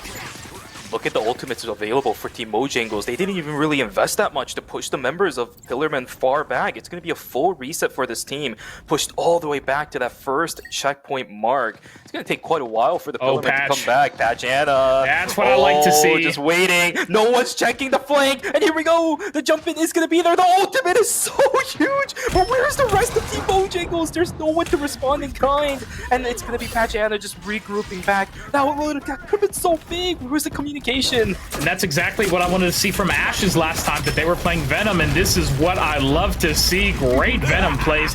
Amplifier out as well. That's a big damage boost for the side of MoJangles. Will the Pillarmen be able to successfully break through it into its ult out as well? City Ocean going to be popping it. Are we going to see enough damage coming out? Yep, will they be enough? I don't know. This is looking awfully close, Shuvi. There's the ultimate coming out as well. Another Invisible Woman ultimate for the defensive side. Thor maybe a little bit too deep, and yeah, the Pillarmen get punished again and again. And City Ocean trying to stay in as long as possible, but it's just not working right now, Shuvi. They're slowly getting the push on the convoy, but they've wasted so much time. MoJangles is pulling this off perfectly at the moment. The Doctor Strange trying to hold up on the front side, denying the push, but there's so many players from the side of Pillarman falling down. Who cares about holding the line when you could just kill all of them? Here we go, City Ocean trying as much as possible, but eventually, they're not going to fall. Wait a second, this Iron Fist is just absolutely going crazy right now. Yeah. Get the punches in. If they get the kill onto... There we go, another one. They do! If they get the punch onto Gibby, I was going to say it could be an easy push, and they get it! How the heck did they manage to turn this around? City Ocean is going absolutely bonkers, and this was without even the Chipper Town Hall. They are getting the push in just a little bit more. 1.5 meters is all they need. But the members of Team MoJangles back onto the caravan, trying to hold this line as much as possible in 9 time. Oh, Badjana with the Venom ultimate will deny even more timer. Never mind, the checkpoint will be hit though as the Venom walks. There we go. Yeah, Pillarmen, there we go. Just barely able to take it. City Ocean will fall, but they're going to be spawning right actually behind. Those doors are just up the ramp for the attackers, so they'll have an easy time getting back into the fight. Kind's going to respawn right there as well. Oh, yeah, there we go. Leo's unfortunately going to go down as well. Kind finds 2 with the ultimate. Going to find a 3rd one. Pablo does end up rezzing Leo, but it's going to be a 4K right now, and it looks like Leo's going to go down again. A technical 5K for Kind. That tracing was beautiful from Kind, by the way. Yeah, actually. Yeah, but to be fair, for Team MoJangles, this is completely fine, right? Because they just took the checkpoint. If your entire team dies, the convoy is still super far away, so it effectively acts as a full reset for Team MoJangles. They're going to reset back over to their base, try to look for a reset on where they want to fight, because Gibby has their ultimate, Invisible Woman has their ultimate, and we still also have Pablo with that Rocket Raccoon ultimate as well, which is going to be activated. Here we go. Gibby's also going to pop the ultimate too. It should be a shred coming in very soon, and down goes Kind, just ripped as soon as the turret disappears. Oh my god, Ambazar going to be going down as well. City Ocean is up next. The rest of the Pillarmen are trying to find as much as possible in there, but it's just not going to be enough right now. They're going to have to regroup. 40 seconds left on the clock for them. Green Knight's ult is out as well, unless actually, are they going to be able to find something here? This is going to be really tough, actually, Shuvi. Oh, Pillarmen are trying. They are desperately trying. 30 seconds to go. And I don't know if the Pillarmen have it in them. They are trying to push desperately, trying to get control of this caravan. But Ashes is going to fall down yet again. The store just not being able to stay alive long enough for this convoy to get the push. Oh, this is not looking good at all. And Bizarre is going to fall down on top of it. I think it might be it for Team Pillarmen. 2 points is all they're most likely going to be able to get. 110 meters in. That's all MoJangles are going to have to push. Overtime will pop, but no one's alive on the side of Team Pillarmen to respond in kind. Venom trying to go in, but this is a solo. Venom hitting on the backside will fall down, and I think maybe that might be in, but wait a second. Hold on, they're trying what they can. No, large win goes down. Puncher ultimate available. Dio is going to die. Gibby's going to die. Wait a second. How? How is this happening? There we go. Iron Fist with 4. Oh my god, Kind is going to make it 5, and they have there's a little bit of life left. They're trying to take down the supports. Oh my god, but the Invisible Woman comes out and kills Kind. A few members of the Pillarmen are coming back in, trying to take it. Are they going to be able to find it, though? Oh my god, Shuvi. City Ocean is staying in as much as possible, getting healed back and forth. Gonna get that overhealth. Kind is trying to come back as fast as they can. Ambizar has to build up that cap ult as fast as possible, trying to kill this Punisher from doing as much damage as he can. There's only a sliver of overtime left, Shuvi. Oh, this is the scrap that I was looking for. They're still going for it. Venom Ultimate's gonna pop off as well. They're trying so hard to maintain control over this convoy. The overtime is slowly ticking, but it's still working. The cart's gonna go. The cart's going. Push the cart. The is still pushing. What the hell? Push the cart. It looks like, yeah, Amos Cisterna's gonna go now. The Venom's trying to stay on a cheaper town hall. There we go. Oh my god, Venom's gonna be up in the air. No, I mean, it doesn't matter. He's gonna have it enough. My god, they take down Patch, and only a few meters left until they have it. And guess what? City Ocean's not gonna be seen. Yup, he's gonna be able to get the flank. Trying to look at Gibby right now. Who's gonna be on that zip line? Are they gonna be able to find one right now? Kind is gonna be able to get one onto Kind. And here we go. They're just, the ults are popping out every which way right now. Ambizar is gonna be using that Captain America, trying to keep his team up as much as possible. Big shield for the Venom as well. Left and right, left and right. Every game's like this. Agamotto's actually going to come out. They're going to... Kind goes down. Is it going to be enough, though? Large Wet's trying to get that ult as fast as possible. 75. It's going to be up to 80 right now. I'm looking at these support ults right now. These are what the Pillarmen need to stay into this fight. Into it goes down. Large Wet goes down right before their ult. And I think that's just going to be it for the Pillarmen. Almost pushing it in. So close, 97% on that Cloaker and Dagger ultimate. It was just barely right there, but Team MoJangles is able to hold. But is that really a hold, right? 150.13 meters. They have effectively gotten 3 points. Now it all comes down to Team Pillarmen to try to defend, but my question is, with a composition like this, are they really going to be defending, or are they going to be the de facto attackers? What is the aggression level that Team Pillarmen is going to show to try denying MoJangles from pushing that convoy? It's going to be very hard. Ashes, we can already see heading over to the Groot. They really want to put these walls up, and I'm curious to see if MoJangles is ever going to match that Groot to try and get better walls in, but I can already tell Patch is going to be in the back line. This is going to be a whole lot of fun. I am so excited for how MoJangles tackles this. Yeah, and Gibby has also swapped over to the Hela as well. In comparison to something like the Punisher, a lot more versatility in how you can play around these open areas of Midtown. City Ocean is going to have their work cut out for them. Let's see how this Iron Fist is able to deal with this flying Hela, especially during the middle of their ultimate.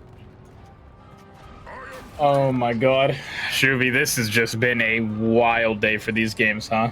Yeah, this is, in my opinion, if any of these series is going to go to map 3, this is it right here, right? Yeah, no, this definitely can be it. I want to see the Pillarmen defend. I know they have it in their hearts. Kind has been going crazy. City Ocean, all of the Pillarmen, their DPS line doing fantastically. They need to do it, Shuvi. Oh my god. Damage is already starting to come online. City Ocean trying to get the punches all over the place as well. They do get access to the backside, but stun is going to be this Iron Fist. Just barely managed to get away from the corner. But this is an interesting corner that we are actually getting a hold from the side of Team Pillarmen. They want to deny this convoy from pushing as much as possible, and this was what I was talking about. The aggression level from Pillarmen. They managed to kill the Venom. I don't know how they're doing this, but they're the ones that are attacking the side of the attackers. What the hell?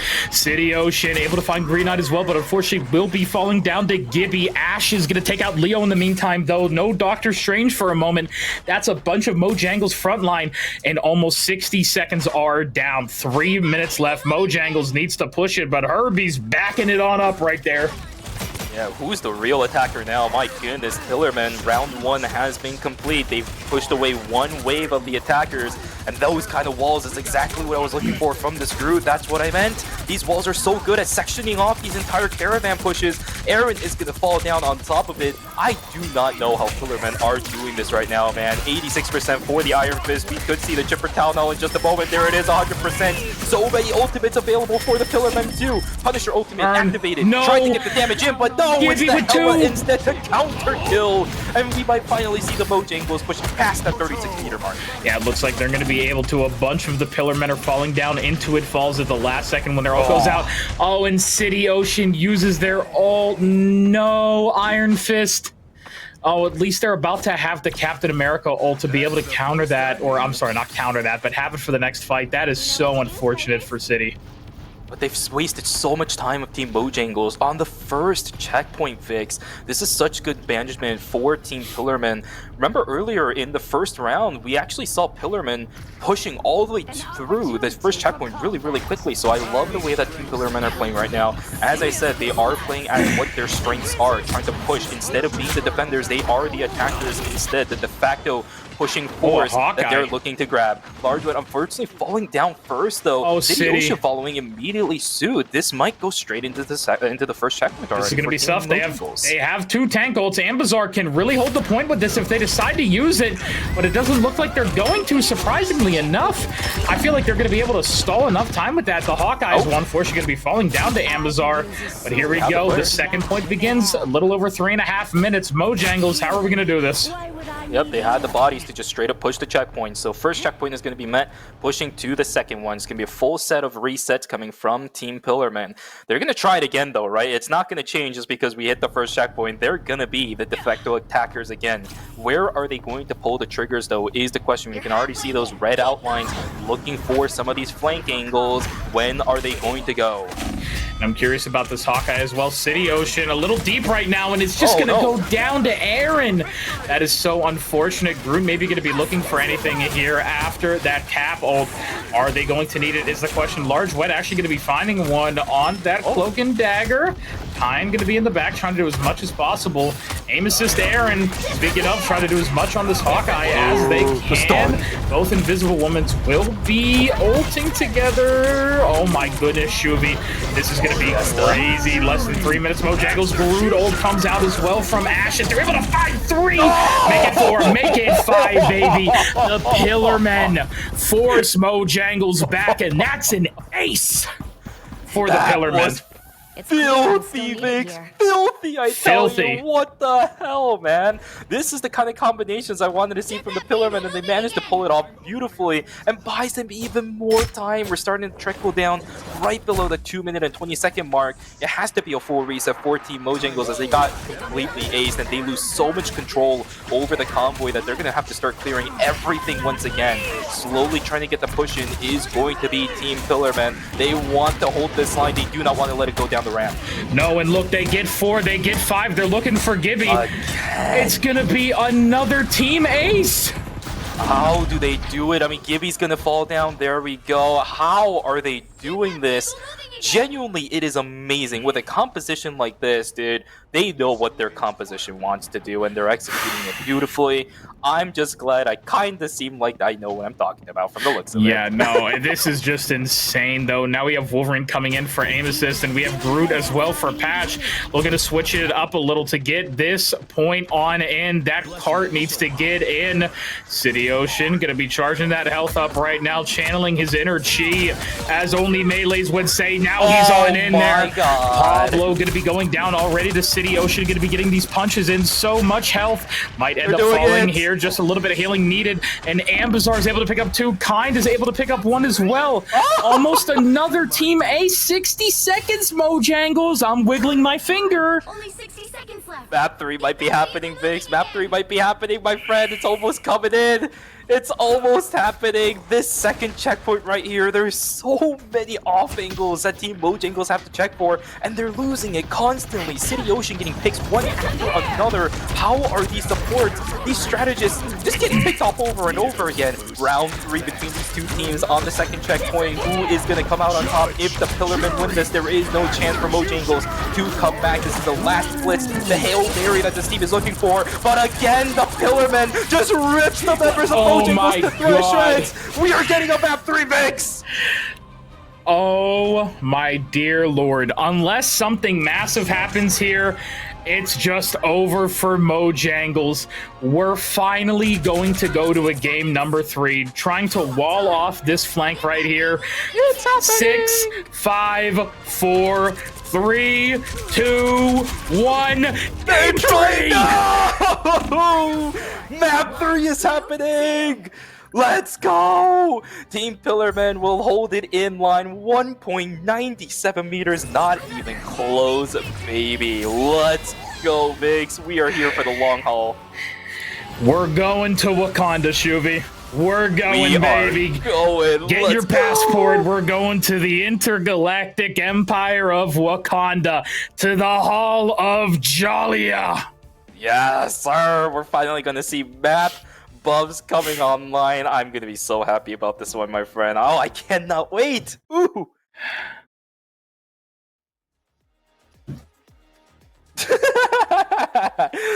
We are at a loss for words already. I am. I definitely am. My stomach is at a loss for food as well, but you know, this is just insane, man.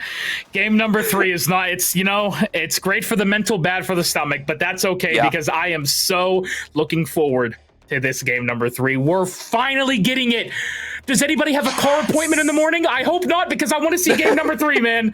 I am looking forward to this so much. I want to see it. No subs, no nothing. Nobody leaves, goes to bed. You are staying right here for this game number 3. Yeah, they better not, especially with me being a witness to all of this. I hope we are going to get a map 3. Please do not leave or anything of the sort. I do not want any shenanigans happening all across the board. But look at this. I mean, Gibby definitely tried, right? Look at the stats. 38,000 damage coming out from Gibby, way above anybody else on their team, and rightfully so, right? We saw the 2-1-3. We also saw the, the 2-1-3 coming around. Gibby definitely pulled their weight. But on the flip side, Kind and City Ocean, look at that too. They reciprocated in kind the exact almost number of damage that Gibby was able to pull off. Look at this that. Iron Fist went turbo this game. City Ocean just finding picks one after another. The flank angles were absolutely insane too. This guy's crazy. I'm so glad the Iron Fist is coming out today. Yeah, no, that was wonderful to see. My goodness. Wow. Almost makes it a crime that he was only able to do 32K. Look at this as well. A beautiful, 5-piece, I believe, because Leo came back to life and tried to sit in the air, but Punisher killed him.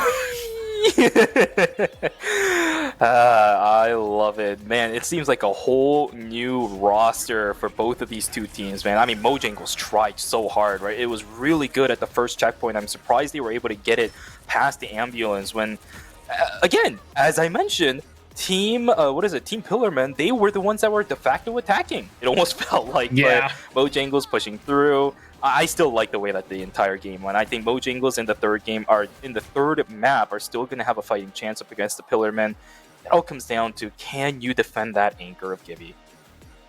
Well, ladies and gents, I need to take a sip of water and I need to rest my throat there for a second. So I know you're just seeing us again right now, but I really want to send it over to Sarale and Aluk. Oh my God, boys, just take it away. Thank you, Vix. Shuvi, Sarale, we're finally going to game 3. It's finally happening. The excitement is real. How are you feeling? I'm excited for our first game 3 to finally happen, but I'm so confused on what happened in that last game. Why did Cheaper Town Hall King? Not just that, but why did the Pillarmen use the Punisher Protect better than MoJangles did? That was their Protect. Where was it on the offense? We saw the brawl. Kind didn't need Moon Knight to make an impact because it shifted over. Like you said, Punisher, wasn't the focus. Everybody was so worried about Iron Fist and Captain America coming up and punching everyone in the face. Yeah, honestly, big props to both Ashes and Ambazar. Did phenomenal work on that tank line. Honestly, that Captain America did so much more work than I ever expected it to. I looked at it and I was like, Ambazar's just trying to get the most space for their team, but no, they were doing crazy amounts of work on that Captain America. I think I go to keep Glees in space, but I think Ambazar is taking notes and really showing what's possible as well. So I don't know if Space is going to be able to take notes from this, or they're going to share notes. I don't know, but that was incredibly fun to watch. I feel like Pillarman really understood what mistakes they were making over on Yigsguard and fix things up and really played as a team here. I really thought that MoJangles had this in the bag, but MoJangles fell apart. Yeah, it started with that offense. They were fine at the tail end of their defense, but I don't know what happened. Why did the Hela come out? It did fine in certain parts of the map, but there was so much consistency with Punisher. Why switch off of it? I'm still so confused by this decision of theirs. They went into protecting the Punisher for Gibby. They used it all of the defense, not switching off it at one point until they get to the offense, and suddenly it's gone. And with it, their offensive pressure goes with it. If it ain't broke, don't fix it. And, Gibby definitely did very, very well, especially with the triple support, being the pocket carry for them on Punisher. I'm really confused of why they switched over just to Hela instead of sticking to it, like you said. There was just so many things that just went wrong there for MoJangles, because they switch up at the beginning and then they get to the second point and get close to the second point and they start switching things up again. Amos's Aaron gets off of healings, tries to find the right DPS to kind of help get in edgewise, but it was all just a brawl. Like, I've been in that many situations myself and I get frustrated. Like, how do you deal with this? So, first thing I need to say is you need to not confuse flexibility with desperation. Switching things to make yourself get an edge in the current situation is good, but if you start switching yourself too much before you can find your rhythm, you're not going to build up ultimates, which is why Pillarman was winning so many of those key fights. They just kept having an ult advantage. Aaron, while trying to find his footing, was putting himself behind on too much ult charge, and it was never able to make it up for it. It was never able to make up for it in the end. Patch was able to go onto group near the end for the combo, but at that point, it's too late. I think they needed to go what was comfortable with them, that first defense, and why they were able to hold out rather than try to continuously go with something new. Yeah, the items weren't banned, or the heroes weren't banned, and the options were there. They locked themselves out of that option. Yeah, you bring that up, and like Luna being a ban, even though I don't feel like that was the right ban to make, especially after, I think the Moon Knight was fine. I definitely think Iron Fist is going to be banned moving forward, but I'm not sure what they were worried about with Luna being a counterplay to probably the Punisher play. But again, you built a strategy, stick to it, and if it doesn't go, that's okay. Take that and learn from it. Don't ruin your game just to try to throw your opponent off if you can't do it effectively, if you haven't practiced it. And that's what I'm kind of reading with this situation here. Before, we go into match 3, though, I do want to glaze on MoJangles a little bit, because they had a really good hold in the broken down subway that really forced, the timer to burn for the Pillarmen in their defense. MoJangles defense, I mean. Yes, but City Ocean was able to break through that, living for so much longer than they had any right to. Honestly, stellar play from them. As much as I would like to say they didn't deserve to live there, they definitely deserve to live there. They played that correctly, played around their environment, and was able to use their temporary HP in the environment to heal themselves back up to full, to buy time for their team who did die to continuously return back to the fight again and again and again. These drafts going forward is going to have to change dramatically. I know why they're banning Luna, but I don't think it's relevant to their team composition. Exactly. They are playing very backline focused, and there's no reason for this Luna to be such a high priority ban for them. Yeah, I would focus on those that would be disruptive. Again, I as a strategist, Vanguard flex myself, I'm worried about those flankers, the people who are going to get behind and ruin the day. Your Iron Fist, your Psylocke. Those are like the two names that come to mind, especially after this game and City Ocean going 49 kills, 25 last hits, 32,744 damage on just Iron Fist, not swapping off even once. Yeah, it's going to have to be banned moving forward, and we do know City Ocean plays Mr. Fantastic as well, although Mr. Fantastic isn't in the best of spots at the moment. We'll see what they end up going towards once the Iron Fist is off the table, because they do need to dive and kill Gibby. Gibby is the main source of damage on this team, and once Gibby is gone, they can stall out the fight, build up ultimates, and then combo once again. Yeah, I really feel like the shotgun. I wanted to highlight this earlier with the Punisher, with rocket infinite ammo, and like, why would you throw that away? I really feel like when you have that and you compare it to what we're walking into, all the pressure is going to be on MoJangles heading into Halls of Djalia, and I feel that if Iron Fist isn't banned, if Moon Knight gets banned as well, then the pressure reverts all the way onto the Pillarmen. So that's my read. What do you think we're going to see heading into match 3? So with it being Hall of Djalia, Doctor Strange is a very popular pick for the first point. Teleport him onto the enemy high ground and sieging from there. There's a health pack behind you. There's a health pack below. There's a lot of ways you can actually move forward on that map with that initial Strange portal. We know Leo plays primarily Magneto and Strange. So I think we're going to see Strange pop out because Magneto's likely going to be banned this time around. Pillarmen are going to think, if it ain't broke, don't fix it. Ban the Magneto again. Make sure he doesn't get his hands on it.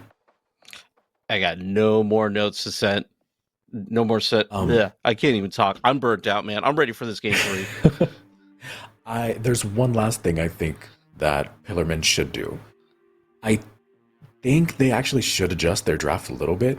The strongest thing about Punisher is that infinite ammo. If they get down to that final ban, I think they can let the Magneto through, ban the Rocket Raccoon, target Gibby, and if you can't target him through his hero pool, target him through the team-ups. He's playing Punisher, he's playing Bucky. His Hela wasn't as effective, and you saw that. You can target him. You can nerf this team. You know, honestly, back of the brain kind of thought, I was like, if Gibby takes some notes from Claire and gets on Black Widow too, that also might be scary. Coming from an Apex background, he's got a lot of potential here, but we'll see what they pull out here heading into the Halls of Djalia. True. Green Knight does play Mantis, so they do have that Mantis Widow combo. Maybe that's something they're practicing and they might pull out now. But I said, I got no more notes. You got anything for us, or are we heading it back to Vix and Shuvi? We're heading it back to Vix and Shuvi. We're waiting on one more player to load into the lobby. It's going to take us a little bit as they reload into the game. We're going to bring it back to our casters as we get on to game 3. My brain is cooked, but welcome back to the caster's desk. I think you and me both, we're gonna need yeah, no, actually I don't see it. I don't see anything. There's no MoJangles. I don't know what a MoJangles is. I don't know anything, but I'm still very excited. Love the words from Sorali and Alok. Thank you both again, of course. And yeah, I gotta ask, why save the Punisher if you ain't gonna use it? Yeah, that's what I was wondering too about that. I had to look back on the the score sheet afterwards just to make sure that the Punisher was saved, because then they swapped off of it really early. But I also really like the way that Sorali ended up kind of wrapping around how this ban and the save phase could go specifically for the Pillarman, because you're going to be targeting Gibby for the most part. He has been the main focal point of Team MoJangles. There are ways to deal with that. You've been banning the Bucky this entire time, which is exactly working out because Gibby really wants to play it. If they save the Punisher again, which I don't think they're going to do after that, but if they do, then the Rocket Raccoon ban is going to be an excellent counter to that as well. So let's take a look at what ends up happening. Our last ban and save / pick phase for the day, our first map 3 of the RRL. We are getting it with me here. I'm so happy about this. Let's see what the bands look like. Ladies and gentlemen, over here onto the Hall of Jalia. Let's see what we got. Our teams are... Oh, wait, what? Martial arts Oh, sharpens your I don't think we mind. had a ban. We might need to remake. Okay, yep, remake. The Eternal Return players out there, we know about remakes. Don't worry. Yeah, Gibby's like, hey, I can play Bucky? Wait a second. No way. What? My Bucky's I can up? combo with Rocket? What? No, don't worry. Like I said, if you come from our lovely game of Eternal Return, we've had more remakes than I have fingers, toes, organs. So don't worry. A little bit It's of a a North technical slip American up. classic. Yeah, exactly, for us. So don't even worry about it. We will be back very shortly. We could just talk for a moment about what we saw a little bit. I saw Mantis. Yeah. I saw did see a Mantis. Mantis as well, and it really comes down to that whole kind of rotation on what you could do with these strategists, right? There's so many different combinations that you're able to pull off that I'm not surprised that Mantis is making a showing, especially in Hall of Jalia, right? This is a great place to start picking that Mantis. Although, did you catch any Doctor Stranges? I couldn't really see all of it. I don't think I saw one, which would be really strange. Is it strange? Yeah. Is the thing strange? You know, like the thing is strange, something like that. But we can sit here and look at a few of our replays here for a moment from our last map, City Ocean. Man, they need to stop that. these DPS replays have been just so good, Shuby. Yeah, and also this Doctor Strange wall block. Yeah, I mean that's exactly what you have to do. But it was in such a weird corner as well, right? I think it was actually really funny because the Hela ultimate was intentionally used in like a really awkward spot to begin with because they moved towards that corner to not get it blocked, but then the Doctor Strange found it immediately. So really good map sense, I would have to say, from a lot of these players. They're reacting to ultimates extremely well today. Yeah, no, beautifully done by them. City Ocean, again, man, just this Iron Fist. Oh my god. Yeah. It's might so need good, to man. see that band. The glaze is everywhere. Oh my god. I mean, that I Luna love it. band might not be lasting too long, my friend. Well, I'm really curious to see the Iron Fist Luna team up, which I don't get to see too much. A lot of people don't even remember that that's a thing. If you don't know what it does, Luna fires a little area of effect around her, a little circle that provides healing, and if an enemy's too close, it will knock them up. That's what Iron Fist, he imbues his chi there into Luna Snow. So absolutely love it. I think it's a really cool team up. But yeah, like I said, don't get to see it too often. Yeah, if they let that happen with the game that City Ocean's been playing so far, they are out of their minds for Team MoJangles. They need to stop this Iron Fist, but if you enable it even further, I don't know about that one. Let's go back in, ladies and gentlemen. Hall of Jalia. There's the competitive. We can see it right there. Look at that. We are going to get the ban and save phase that we so missed from the last one. You are not getting Bucky that easy. Yeah, no, come on. I'm wiggling my finger again, man. You can't be playing that Bucky. I already see a lovely message. I will put your IP on the black market. Absolutely love our in-game chat from our lovely production staff. Only can wonder what's going on over there. But you never know. Boys being silly over there. You love to see it. But giving me giggles. But let's see now. There it there's is. Bucky and Iron is. Fist both gone. I'm curious to see what City Ocean actually is going to pick up now. Yeah, we were talking. I think what was it? Serali was talking about the. There were some other picks that Serali was talking about. For Mr. City Fantastic. Ocean. Yeah, Mr. Fantastic.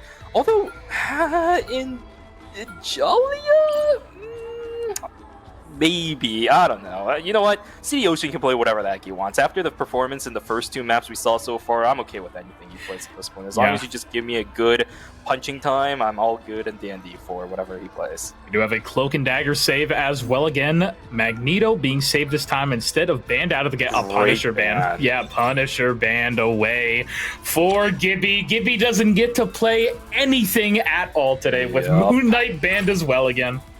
Yeah, the only other thing we've seen today from Gibby is going to be the Hela, and that will be the option that we're going to see. Oh my god, and we actually might be able to Reed see it. No Richards. way.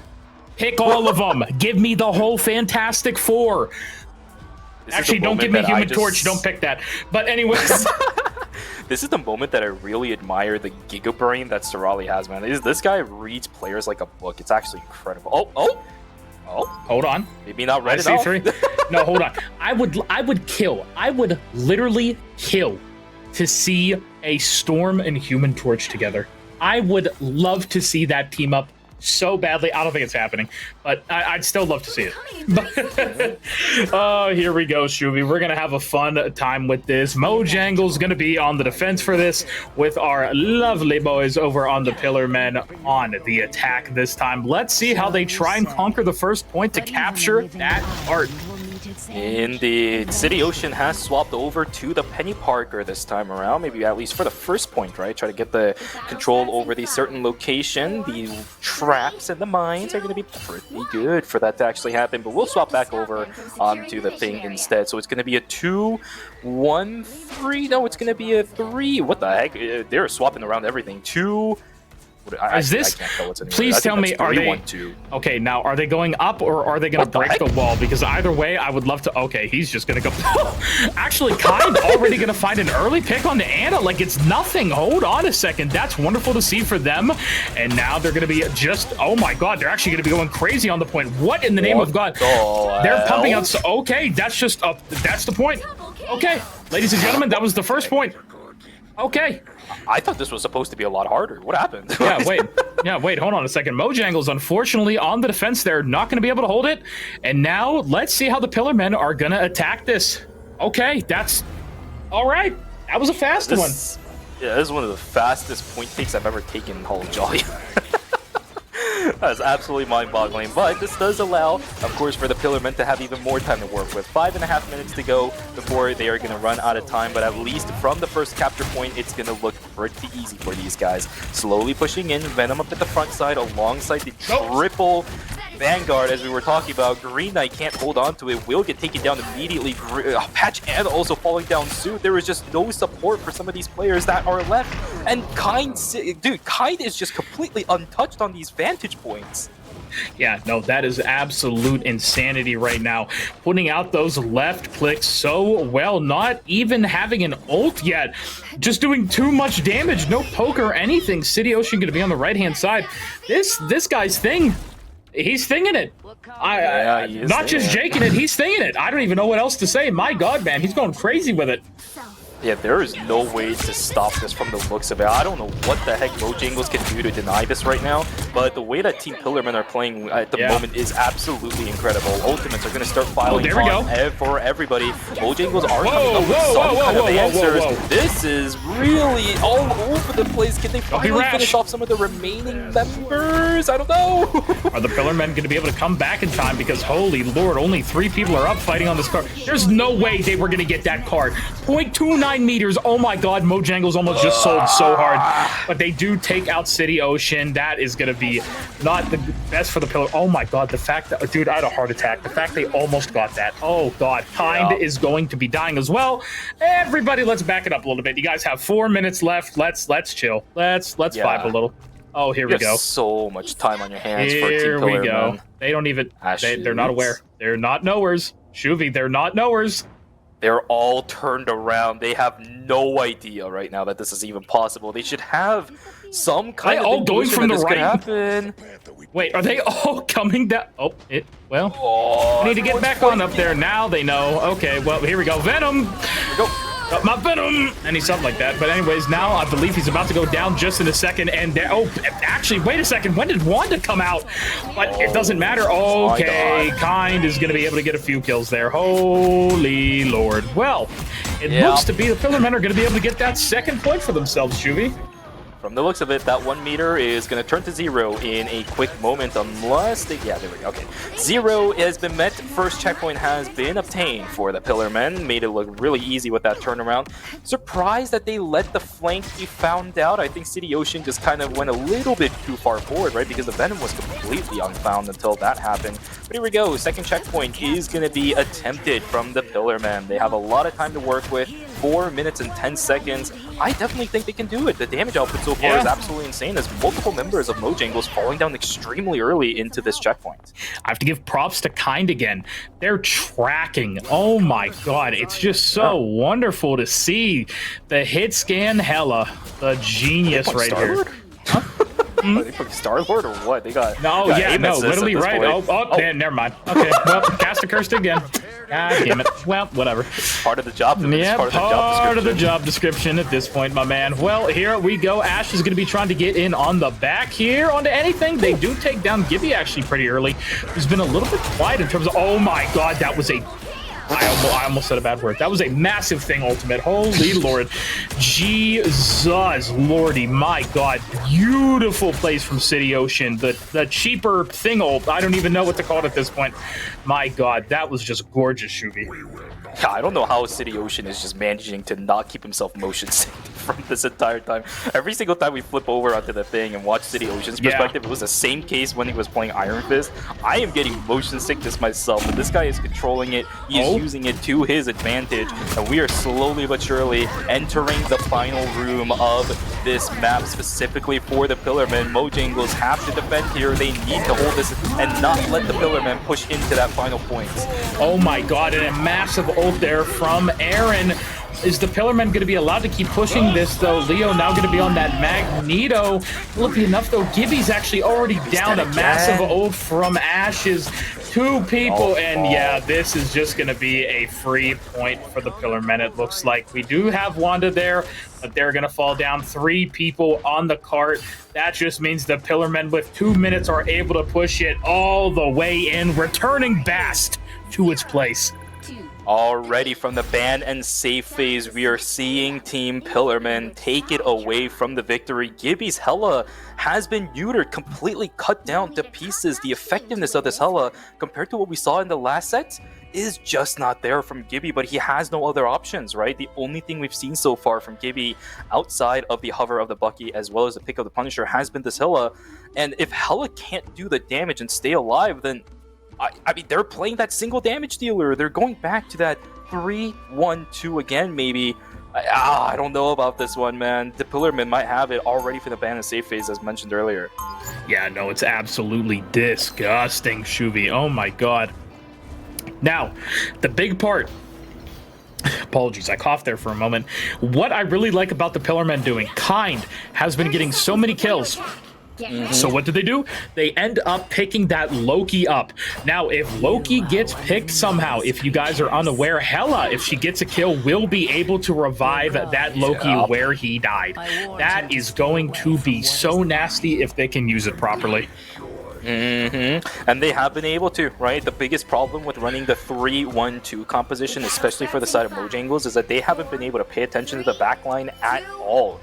I'm honestly even wondering if the resurrection is even going to come through, because Intuit might never die as long as the triple Vanguard from the side of Pillarin plays this out well. And again, they're on the defending side, but you know what? I think they're going to be playing attack instead again. Oh my god, that is just so... Oh god, don't you just love it, Shuvi? Are you happy? Yep. I'm so happy about this, man. The way that these players are playing, it's feeding my brains, you know? Yeah, are you feeling it right now? But actually, here we go. They're actually going to be coming up the main right now. What do we see? I'm going to be paying a lot of attention to Gibby and how Pash actually plays this. That's 2 kills already. The Pillarmen, hold on, they're going to be falling down. This is what I talked about. If Kind is able to find any kind of pick, that's going to bring Loki back up, but unfortunately will be spawning again already. City Ocean does end up fighting one, but no, MoJangles are actually just able to fight. Okay, I guess this first point just, nobody can defend it. I don't know. Wow. Might need a little bit of a change. I don't know. From the looks of it in this matchup, this point is really difficult to hold. Yeah, I mean, honestly, it kind of is. It is kind of hard. I'm not gonna lie to you. It's a very open area. It takes a while for the defenders to also get to this specific spot too. So. Oh yeah, it is what it is. Yeah, no, it is indeed what it is. But here we go. The cart is going to be pushing. They have 5 minutes to try and hold this. The Pillarmen, will they be able to find their first victory of the RRL into it? I'm actually going to be able to find one there onto Aaron. Now Luna's just going to be doing her little dancey dance around the cart right now. Gotta love my K-pop. But oh, a beautiful pull-in. Oh my god, Intuit set that play up so well.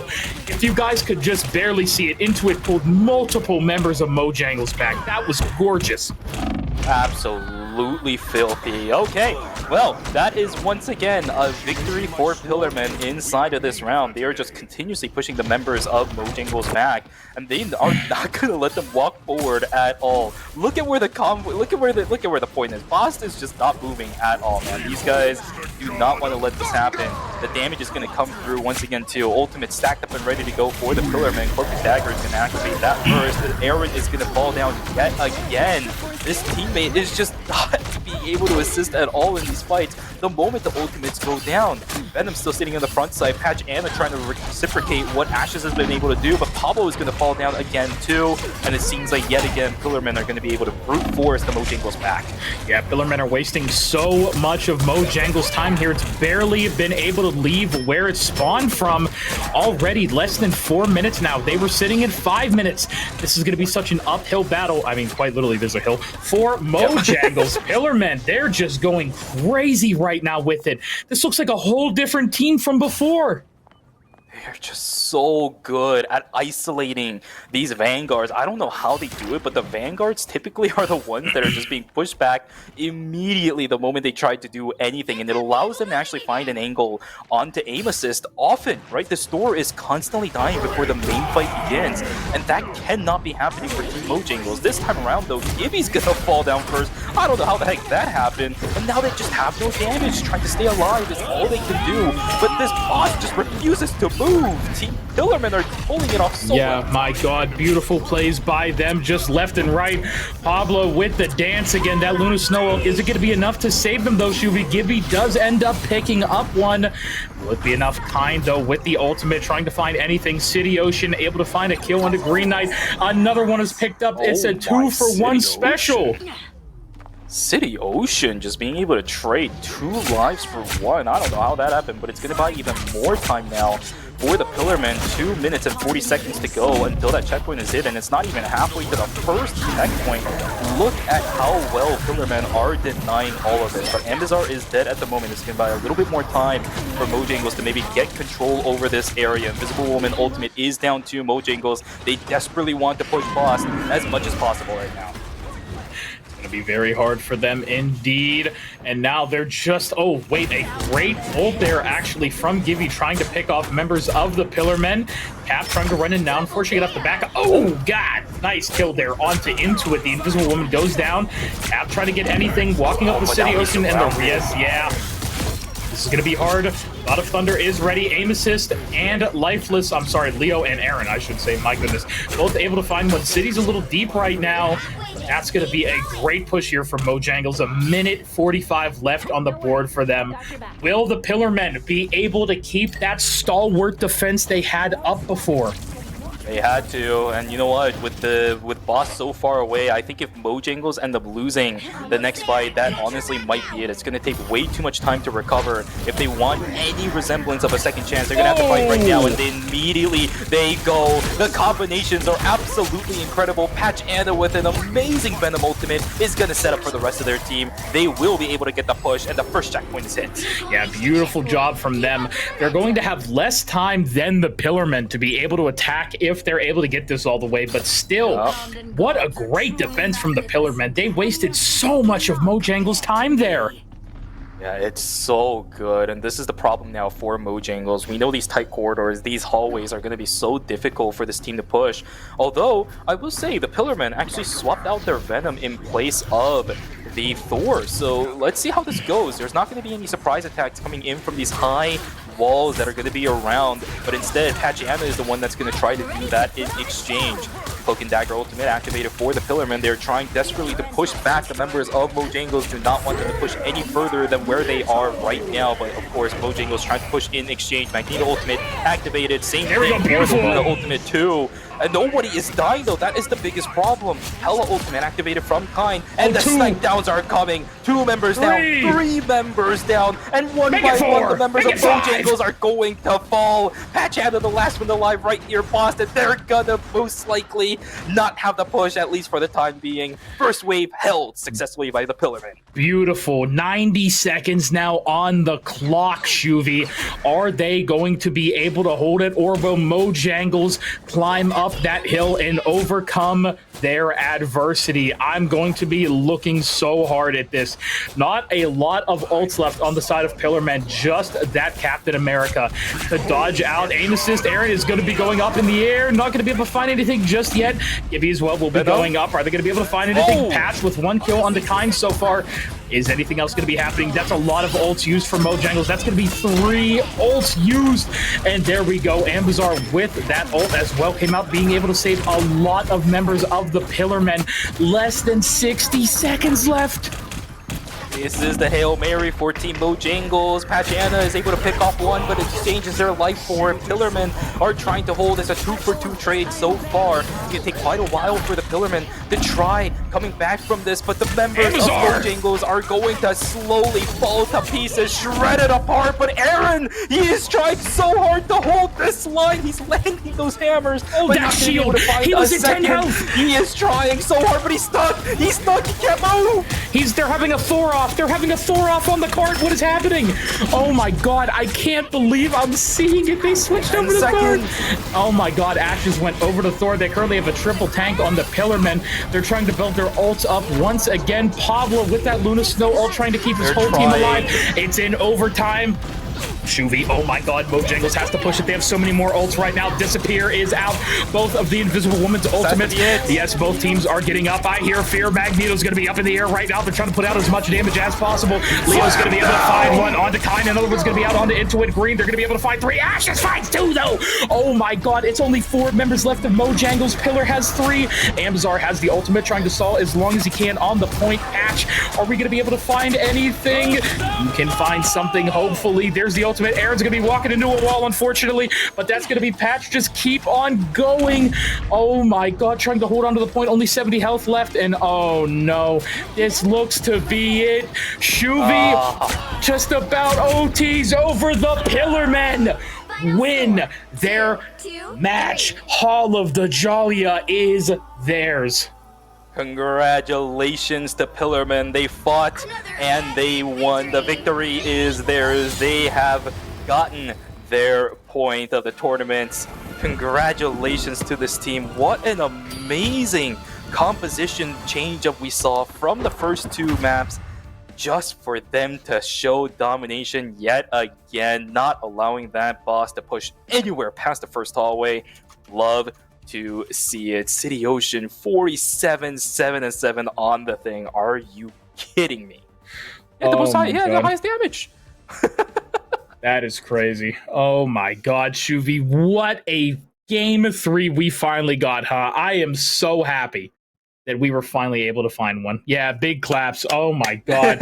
And yeah, congratulations to Pillarmen on a hard-fought victory there. Yeah, 100%. MoJangles, you know what? They definitely tried, and I saw a lot of improvements ever since the first map all the way until the 3rd map. I think they took away so much from the series, but by the end, Team Pillarmen just had way too much control over that boss. And you know what? Once that control is gained for Pillarmen, you know they're not going to let it down. The Pillars just... that is so unfortunate. And I hear in the back... You heard that too, right, Vix? Yeah, no, that is unfortunate. Disconnected towards the end there too, man. Crashed, yeah. That is sad to see, but nature of the game sometimes, unfortunately, Shuvi. Yeah. It is what it is. Very unfortunate. We were wondering why that Thor was walking into a wall, but it pains us to see, because you know the possibilities, you know the opportunities were there. We saw Aaron actually popping off towards the end of that match too with that Thor, but it's just not meant to be. Today is not the day of a Team MoJangles. It is the time to be alive if you are a Team Pillarmen fan. Yes, indeed. Yeah, wonderful job by them. Glad to see they were able to take a series for themselves. Congratulations once again. My goodness.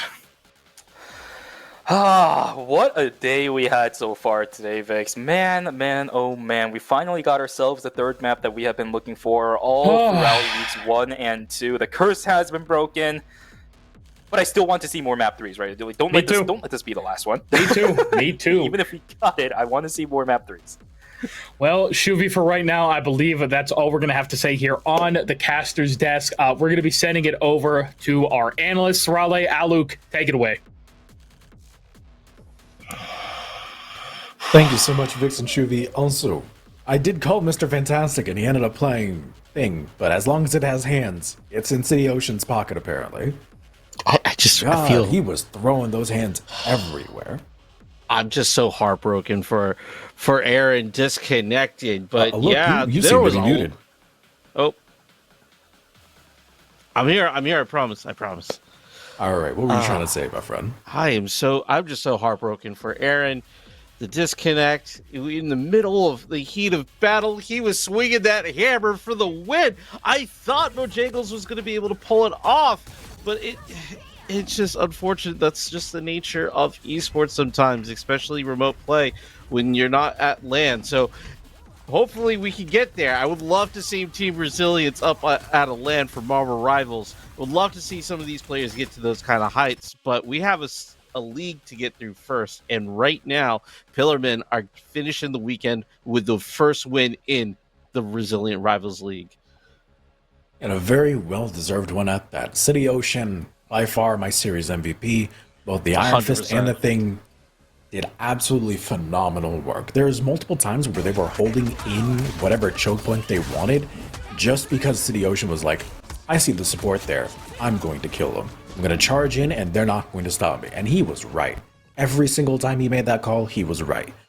Even the times that he died, he bought them anywhere from 10 to 15 seconds, which let them take a fight that was much further up than the enemy wanted. This guy, absolute standout player today. Yeah, I'm really curious how Pillarman's going to face against some of our more dive-centric teams moving forward into week 3 of the RRL.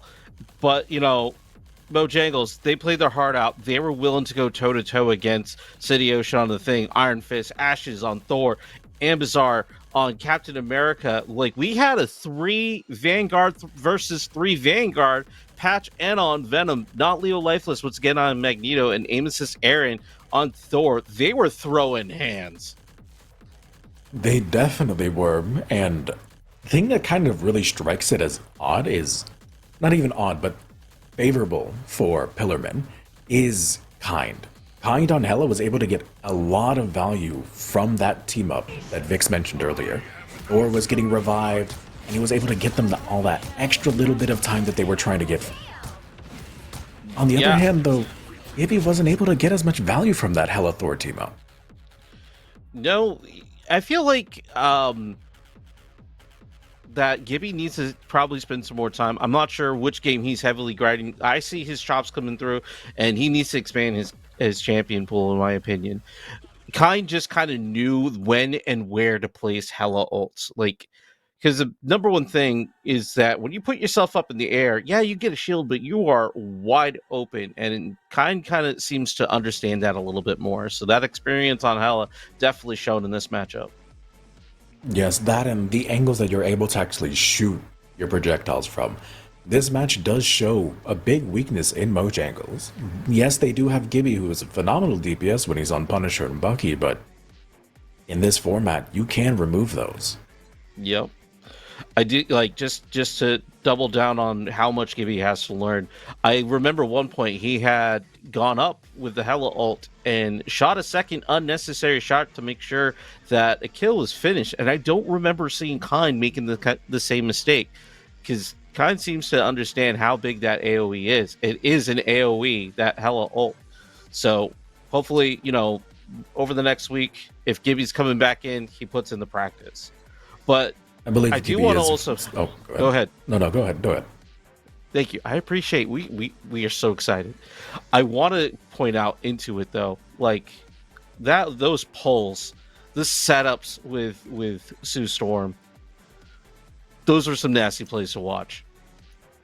Oh, absolutely. City Ocean and Intuit were like on an entirely different page from the rest of this entire game.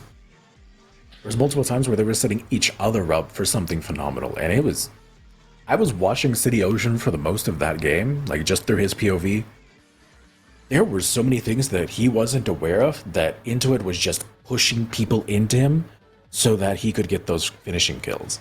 There's times where the supports were separated, one push would come out, suddenly they're together, and City Ocean's like, great, my favorite time. You know, I'm excited about the Fantastic Four movie, and Into City Ocean's definitely getting me more excited to see the Fantastic Four in their entirety on the big screen. But here, Marvel Rivals, we're definitely crushing it. Absolutely. Hopefully, when season 2 comes around, we're going to get some buffs for Johnny Storm, and we're going to be able to see more of the Fantastic Four. I do know Gibby is probably going to be staying with this roster going forward. He was stated to be one of the main DPSs for this roster. I do hope they fixed their hero pool issues, because this showed a lot of vulnerabilities for their compositions if they want to continue in the RRL. Any final notes signing off for week 2? No, I think we've stated enough. As long as they can fix these hero pool issues, they have a strong team to contend with. But if they don't fix that up, we're going to see them struggle for quite some time. Yep. And there's a lot of both matches that we saw tonight, so a lot of teams have a lot of room to grow. So that being said, we definitely love sharing information over on the TR Discord. So come on over. I'll say again, we'd love to play with you. Team Res, we're always here to help our fans. So thank you again for a wonderful night.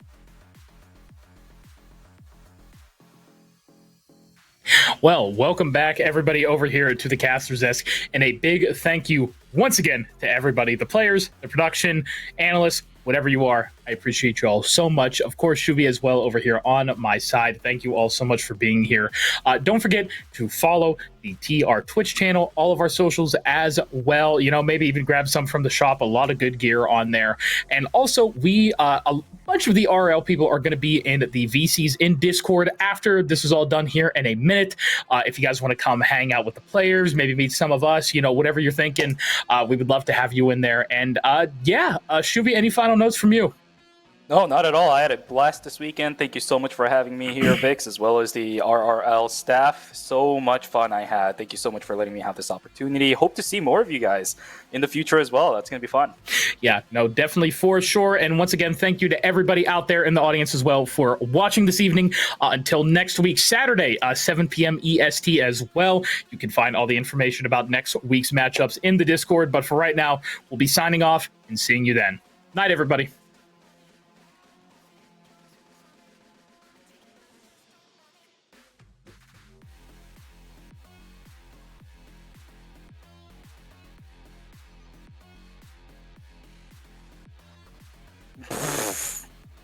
Hi guys, my name is Lovelier and I'm a content creator for Team Resilience. The best way to show off my resilience is with my favorite product, the Dear Person Behind Me hoodie. I love this hoodie so much, from the way that it fits to the color. My favorite thing about this hoodie is the message on the back. You never know what somebody is going through and you never know who's going to read it. So it means a lot to me that I could just spread a little bit of positivity just by wearing a hoodie. I wear this hoodie so much that it's not even white anymore. If you want to match me and get the same hoodie, you can use my code LOVELIER at checkout. And don't forget, orders over $100 US is free on shipping.